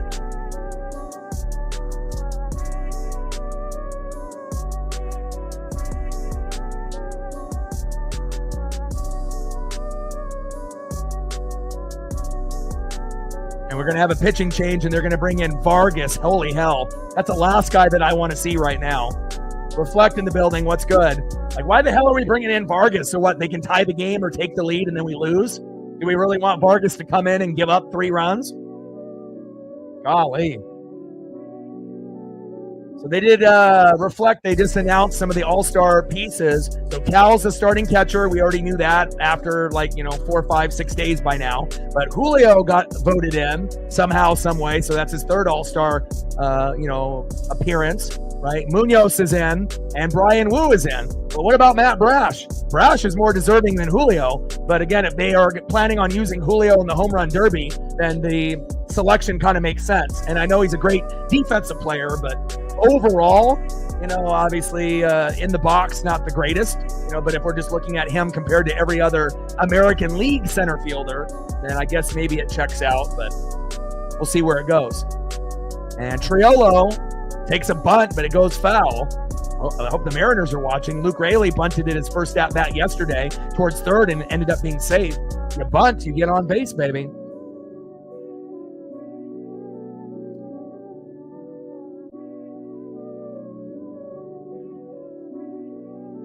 Yeah, and again, it's like, they don't really have mid-relievers, really. It's like starting pitchers, and they have to do so many of those from all the different teams, and then maybe some closers. But, do you actually ever really see mid-relievers make the All-Star game?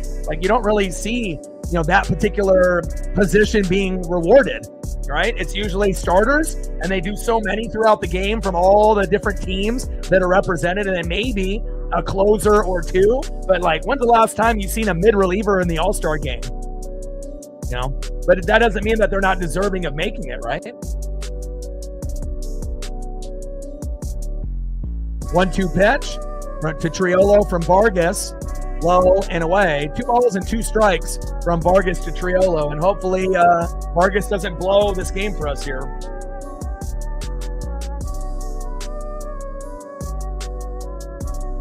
.1 innings pitched, 4 hits, no runs allowed for Castillo, Wu, and Kirby, and a combined, 16, 24, 25 Ks. Unbelievable. Only 2 walks. 25 Ks and 2 walks, and the 2 are from Wu in the last 3 starts. Wow, we are fucking electric lately. But also, it helps that the Pirates are kind of a shitty hitting team, if we're being honest, right? They don't really have a whole lot of support, because if they did, Skeens wouldn't be fucking 4-7 with an ERA of like 1.98, you know, or an ERA of just hovering around 2.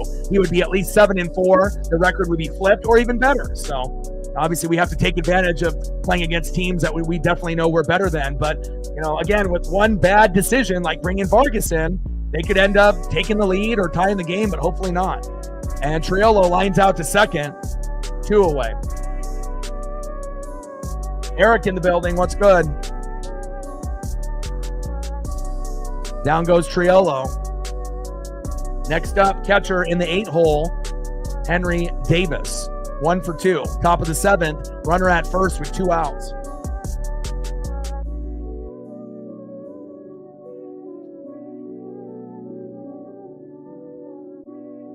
First pitch, low and away from Vargas. Tries to paint the corner and misses. 1-0 count. And you get a wild pitch. God, pull him. He's terrible. Pham goes to second off the wild pitch from Vargas. I mean, Vargas is by far the wildest pitcher that we have. I mean, obviously we had a few other guys that were wild, but Pop is no longer on the team, thank God. And, you know, Snyder and Legomina. Obviously, Legomina's on the staff. Snyder's still on the IL, but man. 1-0 pitch, fouled off high and away. 1 ball and 1 strike from Vargas to Davis. Yeah, that was the first time that me or my best friend, we've seen every pitcher besides Wu. And obviously, we haven't seen Logan Evans because he just came up, so. Yeah, but we've seen Logan Gilbert, George Kirby, Luis Castillo, Bryce Miller. We've seen all those, but we never have seen Wu. And you know, thankfully for that Logan Evans call up, and then they pushed everyone out a day, and you know, and I ended up seeing Wu for the first time. Solid 8K game. Could have had 10 if a couple other guys would have, you know, not got little bloopers or little pop-ups or ground outs, but still 8Ks is a great day, as anyone knows, right? And then seeing Cal hit 2 home runs in person, fantastic. And Randy and even Demo getting off the schneid.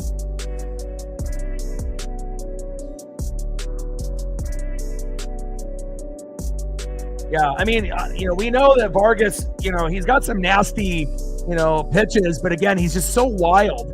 You know, it's like a lot of his pitches are outside of the strike zone. So again, if the hitters are going to be swinging and missing like Julio, then it works. But when they're not, and then sometimes you're throwing wild pitches on top of that, it's like you're the most erratic pitcher that we have in the bullpen. Now, are there times that Vargas you know, does good? Yeah, there are times that he does good and can get 3 outs or pitch an inning or 2. But then there's other times where he'll blow the game for you, like in his last start where he gave up 3 and we ended up losing. So, but it looks like this is going to be the good version here.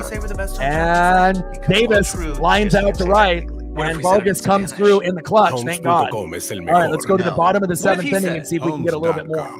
It's the best. Homes.com. It's the best.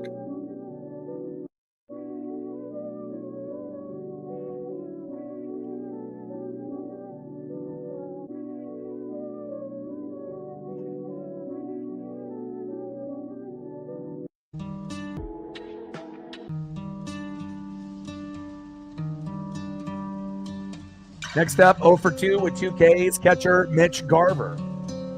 Batting second, having a great day. 2 for 2 against Skeens. Not many people can say that in their lifetime. Dominic Canzone. And batting third, 0 for 2 with a K, third baseman Miles Mastrobuoni.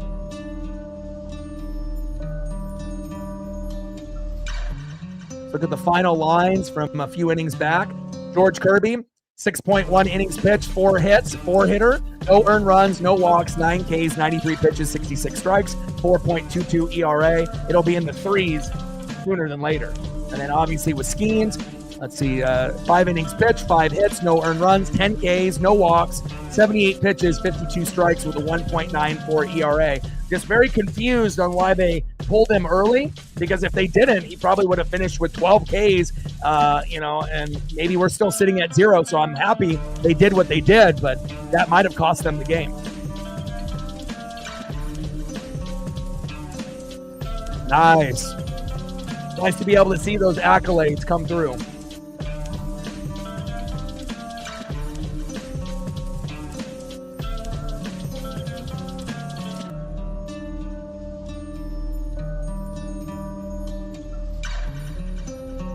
Nice job by Randy. So if you're just tuning in, it was a pitcher's duel. 1 run, 6 hits, and an error by JP for the Mariners. 0 runs, 4 hits, no errors by the Pirates. And in the bottom of the 6th, Randy homered to left, and it went 399 feet, not off Skeens. Obviously, it was the Medinsky, and we'll take that. And we got that 1-0 lead that we're hanging on to, but again, that might not be enough. It really depends on if there's any meltdowns by our bullpen, but hopefully not.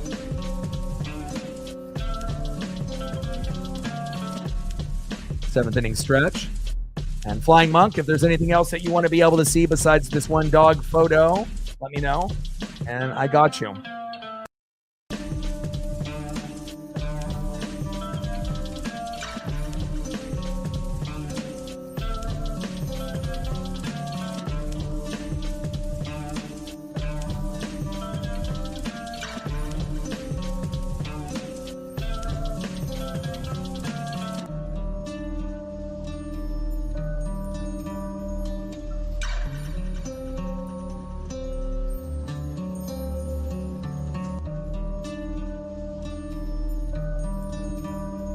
We want the sweep, baby. And again, we got the day off tomorrow, and then they fly to New York, Tuesday, Wednesday, Thursday. Even though they're sliding, they could still beat us. And then we got a 3-game set against the Tigers.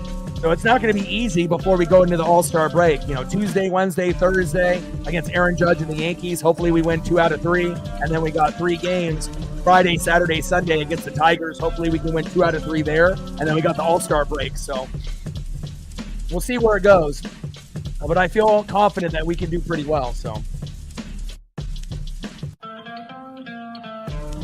yeah, I mean, if we could only dream, if the path will be similar to like Bizzardo, or Bizzardo was terrible like Taylor Saucedo last year, and then Bizzardo now is the second best guy in the pen, 3rd most innings pitched in the American League, and he's trustworthy. He's reliable, and hopefully we can say the same for Vargas in the future. First pitch, low and away to Mitch Garver. Midazinski, 1-0 count. 1-0 pitch, big swing and a miss, high and inside to Mitch Garver. 1 ball and 1 strike to Garv. Let's go, Mitch.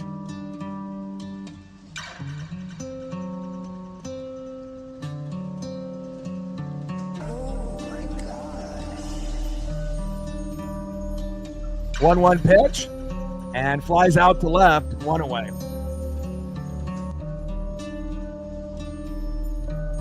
Next up for the Mariners, right fielder, Dominic Canzone.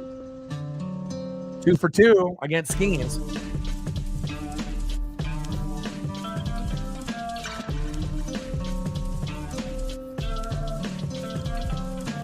Let's go, Dom. 3 for 3, baby. Let's go. First pitch, big swing and a miss, high and away from Midazinski. 0-1 count.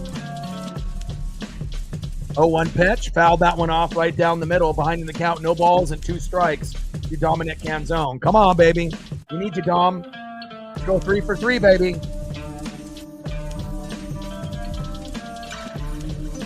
Let's go. Like, sub, donate, comment, share. You haven't smashed that like button yet, please do. Help us get to 100 likes before the stream ends. And we're at 30 on the dono train, 70 to go.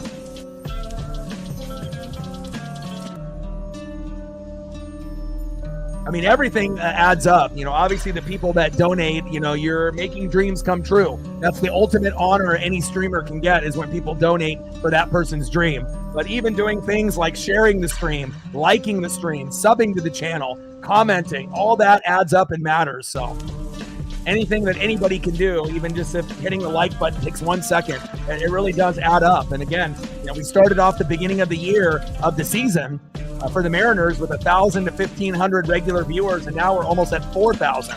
So, again, I appreciate every single new sub, the old subs, and everyone that comes through to show love here on a regular basis. 2-2 pitch, high and away. Count now is full. 3 balls and 2 strikes from Mitazinski to Dominic Canzone. 3-2 pitch, fouled off, low and away. Count still full. 3 balls and 2 strikes to Dominic Canzone.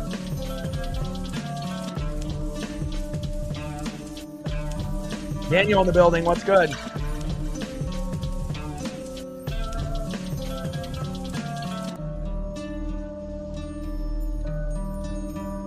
Would love us to get to 3 before this game ends. But really, it's going to depend on what kind of pitching that we end up getting. There ends up being a meltdown by somebody. And normally, if we were going to have a meltdown, it would be by Vargas, and he got out of the clear. So I think we should be good to go here moving forward.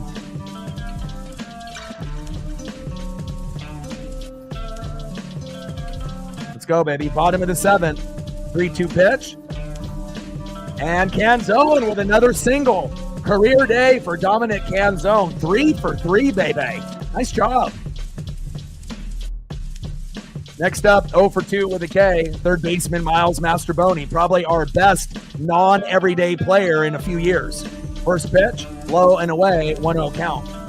He's not a home run hitter. He's a singles hitter, just like Ben Williamson and Cole Young. And again, just knowing your role and doing the best to your abilities, that's what Mastrobuoni is all about. 1-0 pitch, takes a strike looking low and at the knees. 1 ball and 1 strike to Miles Mastrobuoni.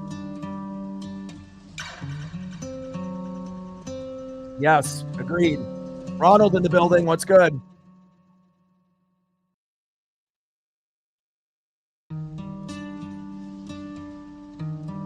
A spaghetti and a meatball. Damn right. 1-1 pitch, low and at the knees. 2 balls and 1 strike from Mitazinski to Mastrobuoni. And Canzone gets into second base safe with a wild pitch from Mitazinski. We'll take that. Anna in the building. What's good? 2-1 pitch. High and away. Count now is 3 balls and 1 strike to Miles Mastrobuoni. Here we go.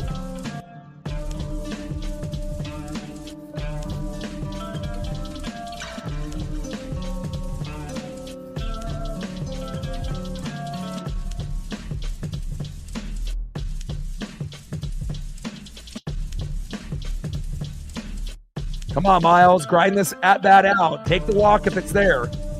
He's only been able to throw 1 strike up to this point. You swing and foul one off, then you get the count back into the pitcher's favor. Be smart here.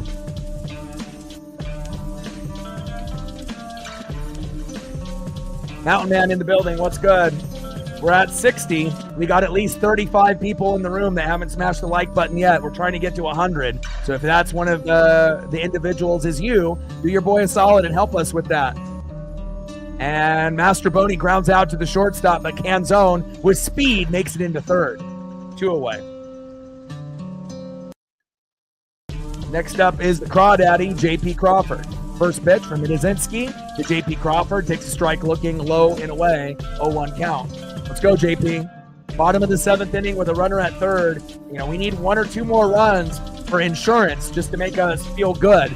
Because, again, we've seen pitchers blow the game when we have a 1-0 lead and give up 2-3 runs like Vargas, not today, but his previous outing. So, hopefully we can get to 3 before this game ends. And I would love to be able to see another home run if possible. But an RBI single right here would be great by JP. Best case scenario is getting to 4. But then that would mean, we'd have to get some big hits in the 8th inning. And that is it. Down go the Mariners, but again, we still got that 1-0 lead. Let's see who's up next here in the top of the 8th for the Pittsburgh Pirates.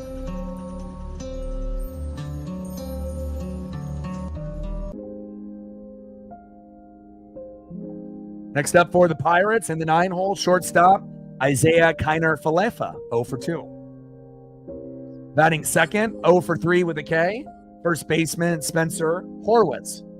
And batting third, 1 for 3 and a K, DHing Andrew McCutchen. Top of the 8th inning, 1-0 Mariners. And if you're just tuning in, bottom of the 6th inning, Arozarena homered to left. 6 home runs in 7 games. He had 5 home runs in 5 games, but no home run yesterday, and then homered today. So 6 home runs in 7 games. We'll take that. And Randy being the clutch hitter lately that we need to be able to stay afloat. Nice job, Randy.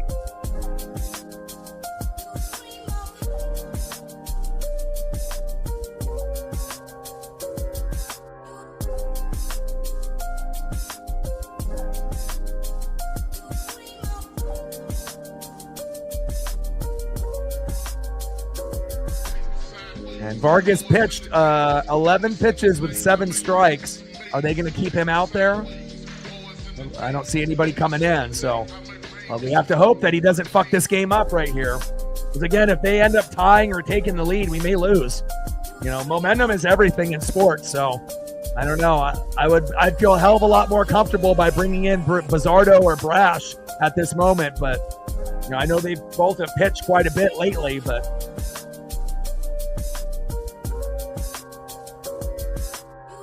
I just don't know if I would like to go back with a guy that I don't trust, but we'll see. Oh, yeah, I'm a big Ozzy and a big Black Sabbath. I ended up seeing a lot of the performances and whatnot, for his last concert and then the last Black Sabbath. But, yeah, Father Time is undefeated, and there's a few vocals where, Ozzy's in the wheelchair thrown, and, there's a couple vocal moments where, it sounds a little off, because he's getting old. But there are also moments where he sounds really, really good, for his age. So, for it to be the last performance, I've seen quite a bit of that concert and whatnot. And yeah, I'm a big Black Sabbath and I'm a big Ozzy fan. Like if I could choose to listen to one person, that wasn't like hip hop or rap, it would probably be Ozzy. Grew up with him and still a part of my life. Kiner-Falefa ends up getting a single off that first pitch. Should not have Vargas out there. Should have put somebody else in, and hopefully this will not cost us the game.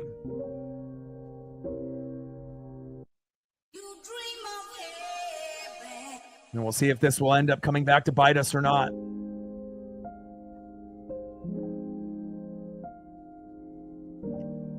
Kiner-Falefa at first. Next up, first baseman Spencer Horwitz, who had 2 of the 3 hits yesterday. We're in the top of the 8th. And remember, last time we had Vargas come in, we had the same situation. We were up 1-0. He gave up 3 runs, and then we lost. So, I hope he gets better, but it wouldn't really hurt my feelings if he was on our team or not, to be honest. Like, I get it. He's got some stuff, but a lot of his stuff is wild. And I don't know if I have that kind of confidence in him. He might be the biggest liability on the team. Even Trent Thornton is more trustworthy than him right now. And Trent gave up 5 home runs in like the first 15 games. Went to the IL and then was shitty. Then got kind of decent. And then, it's kind of hit or miss. But we'll see where it goes.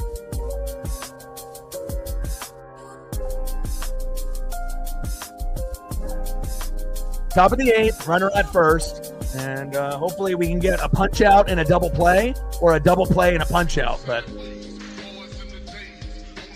it might end up being a pop-up or a ground out as well, as long as they don't keep rallying here. Come on, Mariners. I don't want to lose this. Let's get the sweep.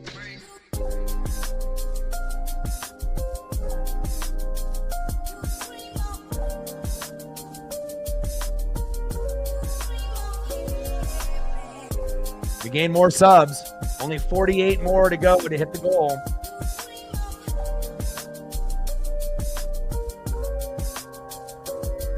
And again, we've been averaging about 5 to 15 subs every day. So shout out to all of you individuals helping out with that.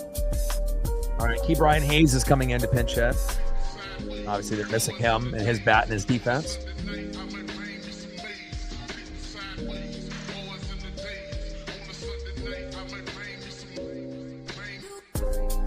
Hayes is hitting for Horwitz. And Spire is coming in. Thank God. All right, we got Gabe coming in. But hopefully it's the good Gabe, not the bad Gabe.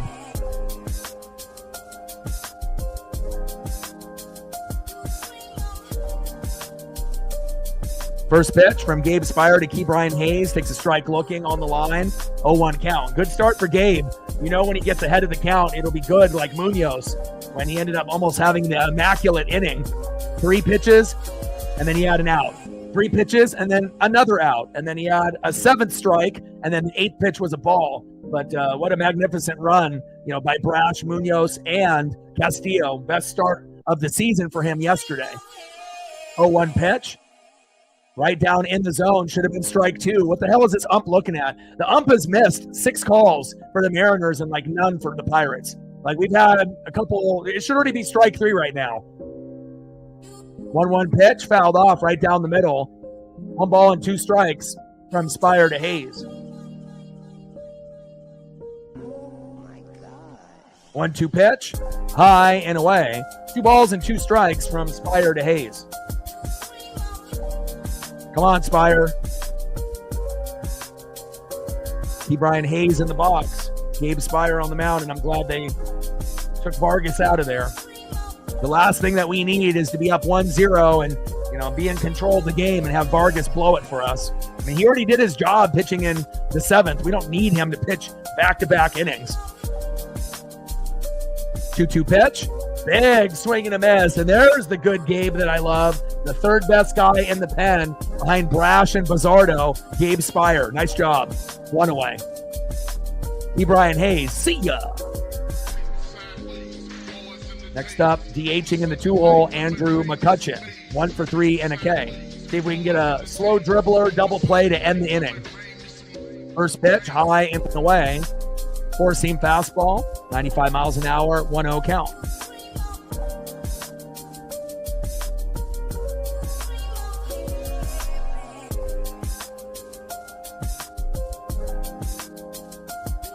Top of the 8th inning, 1-0 Mariner lead with a solo dinger by Randy Arozarena. Runner at first with 1 out.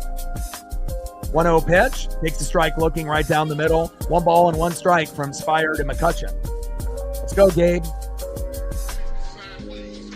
McCutchen in the box. Gabe Spire on the mound. Let's go, Gabe. Bring that electricity, baby.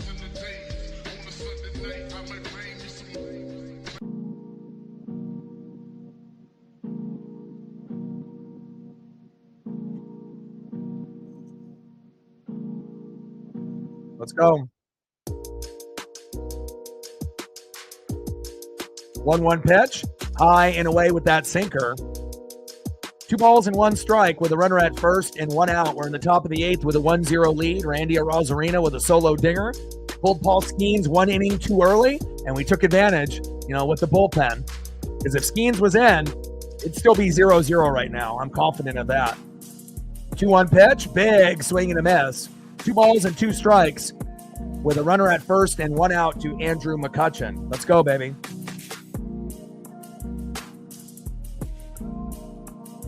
2-2 pitch, big swing and a miss. Got him. 2 away. Down goes McCutchen, striking out swinging. Nice job, Gabe.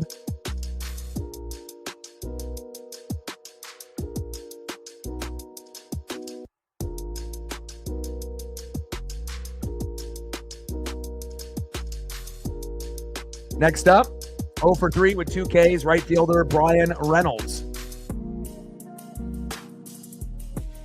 K rate for Gabe Spire, 36.8% in 2025. The MLB average is 21.9. Nice job. His walk rate is lower than the average as well. Well, Gabe is good. He goes through the motions, though, where we get the good Gabe and then the shaky Gabe. But today we're getting the great Gabe. 0-1 pitch, fouled off right down the middle, behind in the count 0-2 with a runner at first and 2 outs. Let's go, Gabe. 1 more strike, and we'll go to the 9th and see if we can get 1 or 2 more runs. Yeah, I mean, the ump has favored the Pirates at least 6 times, calling strikes balls. But, we've had 1 makeup call that was a ball that was called strike. But other than that, it's 6-1 favoring the Pirates based on pitches up to this point. 0-2 pitch, fouled off high and away. No balls and 2 strikes with a runner at first and 2 outs. Top of the 8th, 1-0 Mariners. Captain, where are we at on the likes? We got 111 people in the room. We have 3,600 regular viewers to the channel. We're trying to get to that 100 likes and 100 on the donos. We're at 30 on the dono train, 70 to go. And hopefully we can get close to at least 75 if we can't hit the hundo. I mean, we got enough people to hit the hundo that are in the room now, but hopefully we can get some people to show some love. 0-2 pitch, high and away. 1 ball and 2 strikes from Spire to Reynolds. 64. All right, we're in the 8th. We should be able to, at bare minimum, get to 75 or 80, especially with that many people in the room. 1-2 pitch, and Reynolds strikes out swinging. Nice job by Gabe Spire. One of the better outings that we've seen from Gabe in a minute. Nice job bringing that electricity and shutting the Pirates down. And a good decision by Dan Wilson to take out Vargas before they end up having a comeback and before Vargas had maybe a possible meltdown. Go to the bottom of the 8th inning. Next up for the Mariners, 1 for 3 with 2 Ks and a double. Center fielder Julio Rodriguez. 0 for 2 with a K. In the 3-hole, DHing big dumper Cal Raleigh. I need home run number 36. And batting third, 1 for 3 with a K, second baseman Jorge Polanco. Trident's up. Let's go M's.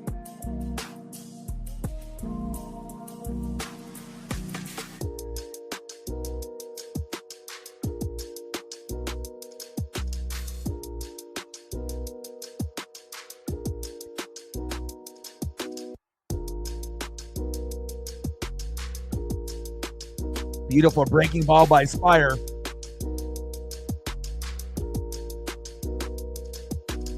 Let's go. We want the sweep, baby. 6-0 in game 1 on the 4th of July. I was there. 2 home runs by Cal, 1 by Randy, 1 by Demo. Hell, I would have taken a single by Demo. Home run was just mind-blowing. All right, 1-0 win yesterday. Luis Castillo's best start in 2025 and an amazing performance by Brash and Munoz as well. And then here we go today. Obviously a pitcher's duel with Skeens and George Kirby both being amazing, but it came down to pulling Skeens maybe an inning too soon. Randy takes advantage with a solo dinger, and we're up 1-0, but I'm hoping that we can make it 2-0 or 3-0 before this game is over. Let's go, Julio. First pitch to Julio Rodriguez from Medizinski, low and away, 1-0 count. And in almost every at-bat in this game, he hasn't swung on the first pitch. So we have to recognize, even if he doesn't end up getting a hit or a home run or on base, at least that he's starting to somewhat adjust. Maybe not doing it every day, but in this particular game, he's having a little bit more patience. His first at-bat was 8 pitches, even though he ended up striking out. Got a double on the second at-bat. So again, hopefully he can get a hit here and go 2 for 4. 1-0 pitch. Takes a strike swinging low in the zone. 1 ball and 1 strike to Julio Rodriguez. But I like the patience out of Julio. Again, we're gonna gripe and complain and moan and be angry and frustrated with Julio in the box. But we also need to recognize when he actually is trying, not to swing at the first 2 pitches and trying to work the count. Sometimes it's going to work in his favor. Sometimes it won't. 1-1 pitch, and Julio grounds out softly to third, throw to first, 1 away. Looks like it's going to be a 1 for 4 day for Julio, but at least it was a double. All right, next up is big dumper Cal Raleigh. First pitch, 5 feet off the plate from Medizinski, 1-0 count. 1-0 pitch, takes a strike swinging low and in the zone. 1 ball and 1 strike to big dumper Cal Raleigh. Let's go, Cal. Singles, doubles, triples, but we're looking for this, baby. We're looking for the home run, number 36. 1-1 pitch, high and away. 2 balls and 1 strike to big dumper Cal Raleigh. Let's go, Cal.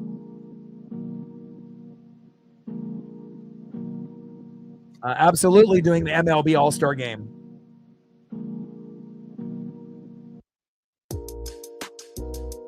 I'll do home run derby as well. 1-2 pitch.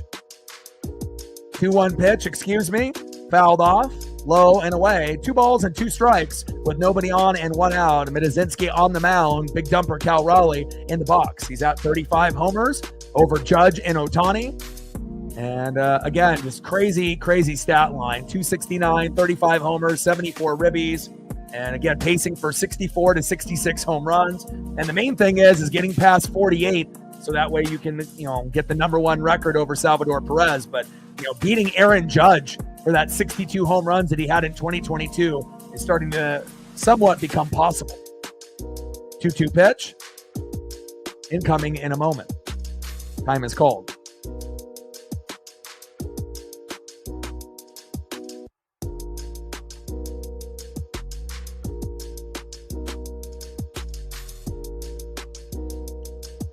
Two-two pitch, low and at the knees. Count now is full. 3 balls and 2 strikes for Mitazinski to big dumper Cal Raleigh. Let's go.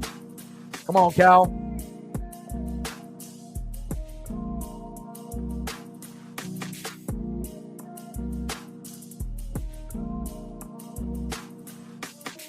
Bring that electricity, Cal. 1 swing to make it 2-0.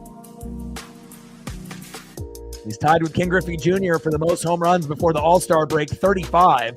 And you have a feeling that, I don't know if he'll get to 40 to beat Barry Bonds and be #1 overall, but might be able to get 1 or 2 more.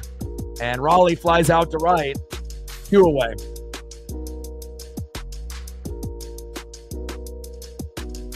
Next up for the Mariners, 1 for 3 with a K here in the bottom of the 8th with 2 outs. 1-0 lead with a Randy Arozarena solo dinger.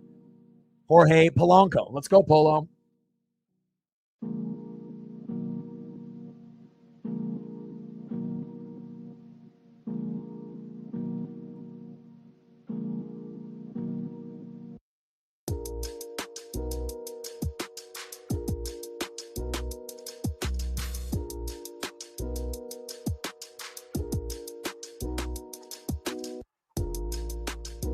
Shout out to all the people watching in the United States, Venezuela, Mexico, Dominican Republic, Philippines, Canada, Japan, Colombia, Panama, Nicaragua, New Zealand, Australia, and that's just naming a few of the countries that watch on a regular basis. And I feel that we're going to be at 4,000 regular viewers here in a couple days, and then a few days after that, we'll probably be at 5,000. So we're definitely trending in the right direction, and they're going to make a pitching change. Cabrera is coming in to face Polo with 2 outs. And now we have a commercial break.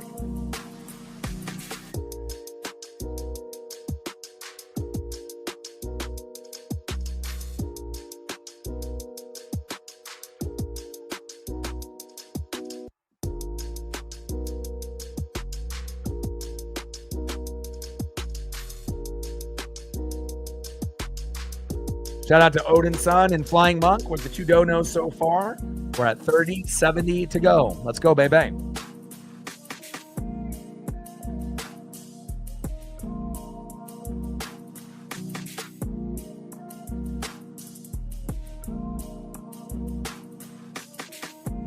Not ideally. I mean, I love defense, in all sports, especially in football, and again, I love defense in baseball, but for me, I want to be able to have a few home runs, a few RBIs, and then I want to be able to see some good pitching on top of that as well.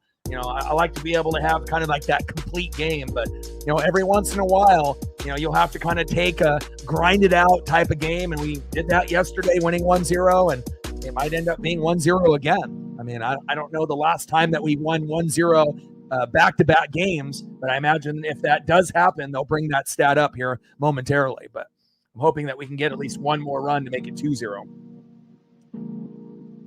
Bonds hit 39 when he cheated. That's the record. 39 home runs. All the people that are ahead of Griffey and Cal cheated. So it's but Bonds had 39, and then you had McGuire and Sosa, but that was before the All-Star break. And obviously Cal and Griffey are tied at 35. They're both Mariners. Oh, and they both did it the right way, and that's what it's about. 0-1 pitch, big swing and a miss. High and away from Cabrera to Polo. No balls and 2 strikes with nobody on and 2 outs. 1-0 in the bottom of the 8th. Seattle hanging on.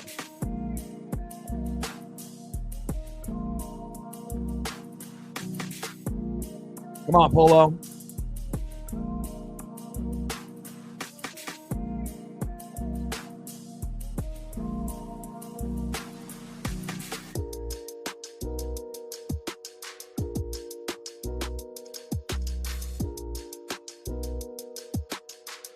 And down goes Polo for out number 3.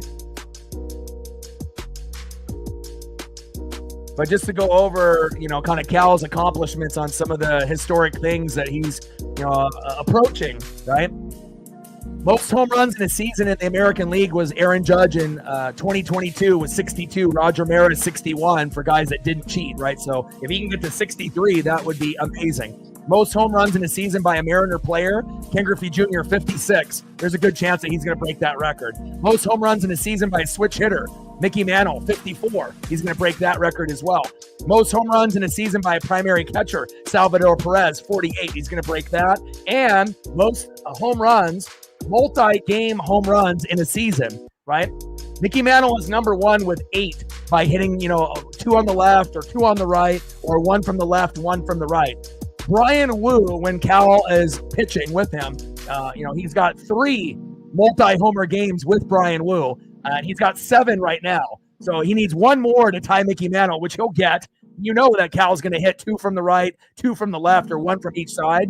And you'll probably end up doing that at least a couple more times. It wouldn't shock me by the end of the year if he's at like 10, or 11 multi-homer games. He's at 7 right now, and that's second all-time in MLB history. Mantle is number 1 with 8. He's probably known as the best switch hitter of all time, or one of the best switch hitters of all time. But by the time Cal is all said and done, maybe we're going to be talking about Cal Raleigh in the same breath as Mickey Mantle and some of these other guys, and Ken Griffey Jr., which is kind of crazy to think, but I mean, we're definitely not seeing a flash in the pan. This is going to be something that we're going to see, I think, on the regular, for Cal Raleigh. Let's go to the top of the 9th, and let's see if we can get this dub. Next up, 0 for 3 with a K, second baseman Nick Gonzalez. Batting second, center fielder O'Neal Cruz, and batting third, left fielder Tommy Pham. And Andres Munoz is coming in, baby. Let's shut the door down. I don't know if we're going to have a immaculate inning almost like we did yesterday, but it was crazy. I don't think I've seen Munoz throw 7 straight strikes in a game ever. First pitch fouled off by Nick Gonzalez. 0-1 count. Let's go, Munoz. Time to end this. Let's go.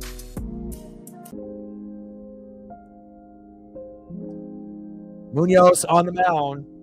Gonzalez in the box.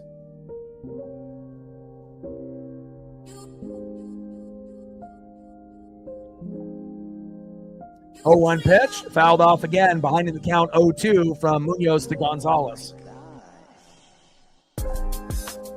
Dave says Nats just fired GM and manager. Any other news based on the All-Star selection show? Anyone else that got snubbed? Obviously, James Wood should be a starter, and not just in the Home Run Derby for the National League, but I'm not able to watch the program. But if there's anything that's been listed on social media that's shocking, due to a snub or a shocking selection like Julio making it this year.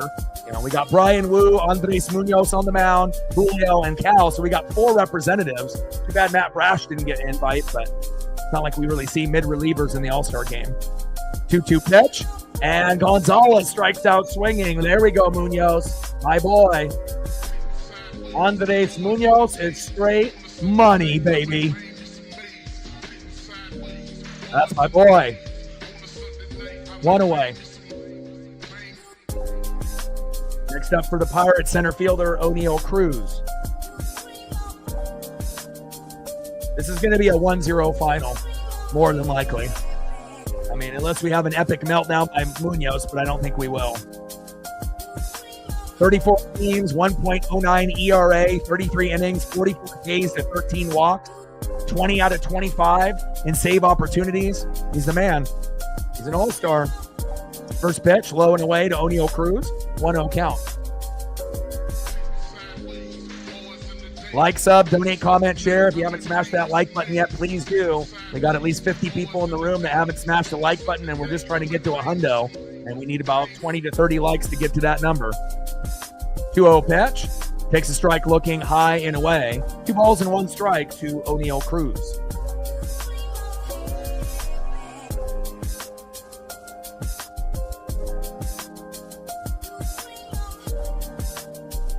Top of the 9th, 1-0 Mariners.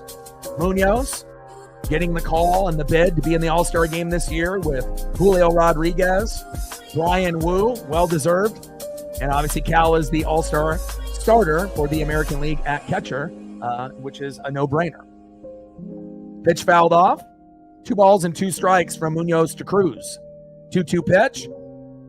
Low and at the knees. Count now is full. 3 balls and 2 strikes from Munoz to Cruz. Captain in all day. Help us get to that number. See how many we can get with the amount of people that we got. 125 in the room. The Mariners have the day off tomorrow. And again, I'll be live on Tuesday, Wednesday, Thursday for the Mariners visiting the New York Yankees. And then Friday, Saturday, Sunday versus the Tigers. Popped up, and Cruz flies out to right. 2 away. That was a tough at-bat there for Andres Munoz, but he got out of the jam. And we need 1 more out, and we're going to have the sweep. And I don't remember the last time that we won 1-0 in back-to-back games, but we're on the cusp. Next up, left fielder Tommy Pham. Let's go, Munoz. Wheel and deal, baby. You can do it. First pitch, high and inside. 4-seam fastball, tries to paint the corner and misses. 1-0 count.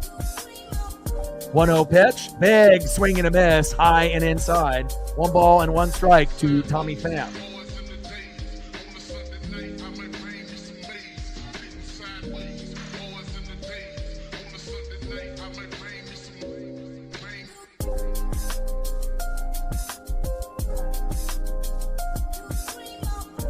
Top of the 9th, 1-0 Mariners.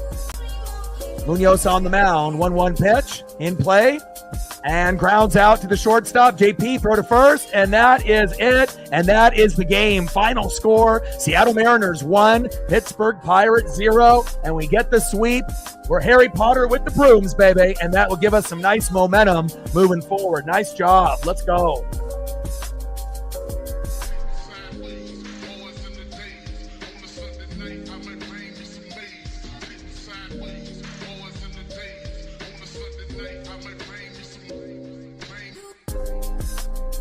And when the Mariners win, what do? We fucking dance. Mariners win. Mariners win. Mariners win. Let's go.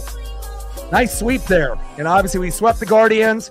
2 out of 3 against the Cubbies at Wrigley, and then getting the job done even against Paul Skeens and winning 1-0 in back-to-back games. And on the 4th of July when I was there, winning 6-0. And I think this is the first time that we've swept an opponent and they've gotten 0 in all 3 games. I don't remember the last time that's happened, but I imagine Mariners PR and some of the other social media nerds will come up with those stats when the last time that happened. But a great team victory here against the Pittsburgh Pirates. We're going to need that momentum going against the Yankees, even though they haven't looked like the same team lately.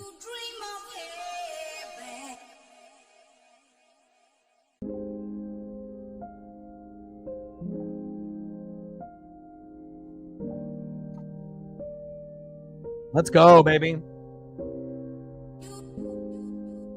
And nice job by Randy Arozarena. 6 home runs in 7 games, being the catalyst to really hold it down for the Seattle Mariners. Especially if Julio and Cal are off. It's nice to know that we got another guy that can be just like them and step up in big moments. Nice job, Randy. You're the MVP today with George Kirby. Way to be.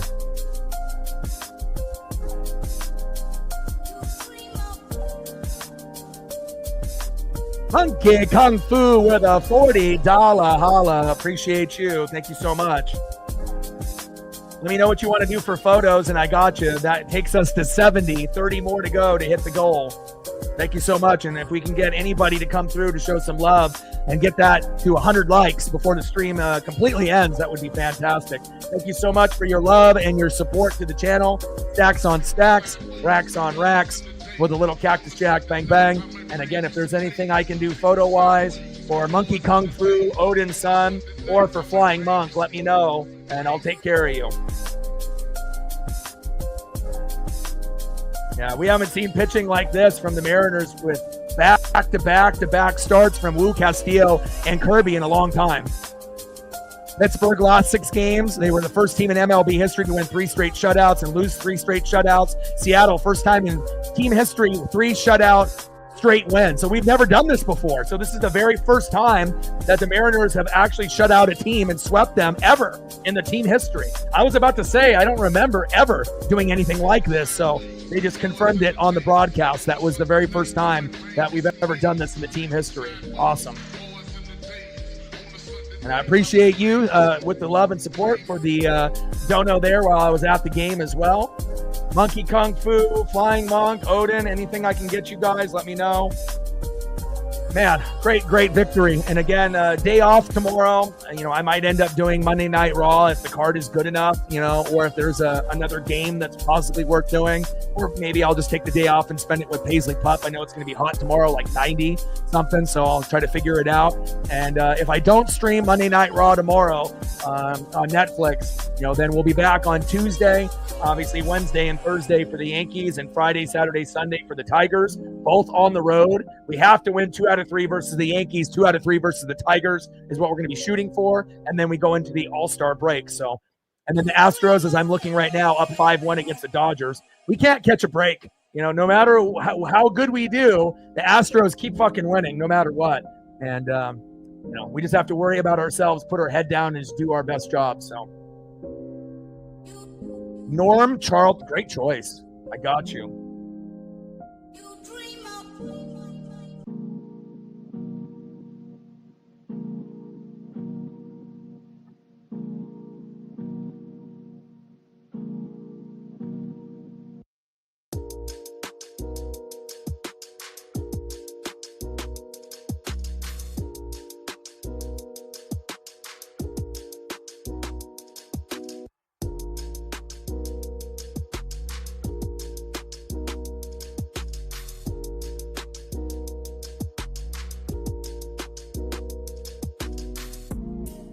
And hopefully they let some of the players know that they got in. Munoz may not even know right now unless they told him when he was, out there. But Cal's in the All-Star game as a starter at the catcher. And then today, Julio, Andres Munoz, and Brian Wu also got the nod for the All-Star game, which is pretty sweet. Look at Norm and that hair. My goodness.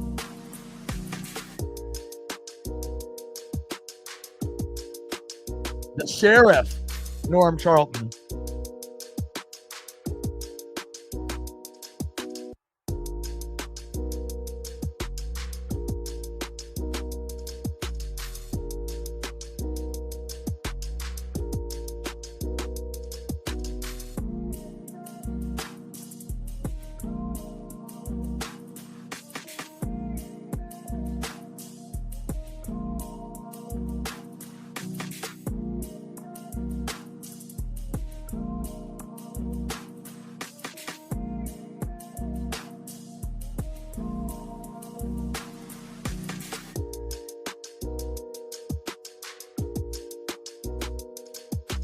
Yeah, we need him to play though. Like last time when we had like Logan and Munoz, they didn't even play him. So as long as we don't have an Astro or Ranger manager, we'll be just fine.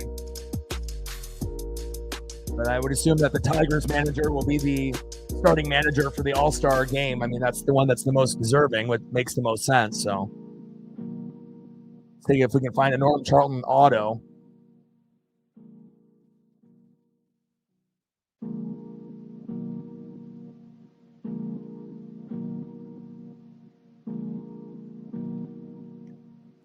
Sleeveless jerseys. Need to bring those back. There we go.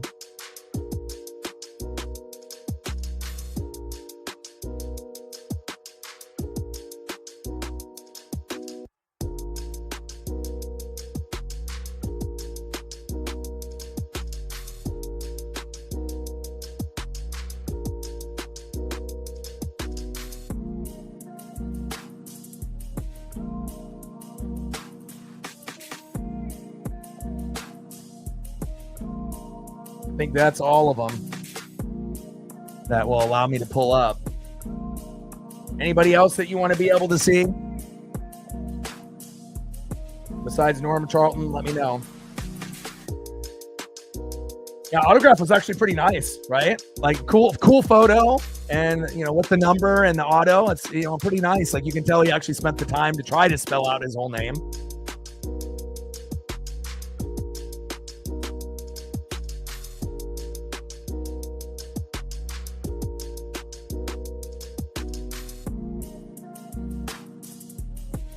Anything else I can do for you? Thank you so much for your generosity to the channel, for all the hard work and the blood, sweat, and tears that we're putting out here. Thank you so much. I appreciate you. It's just nice for us to be able to get the victory.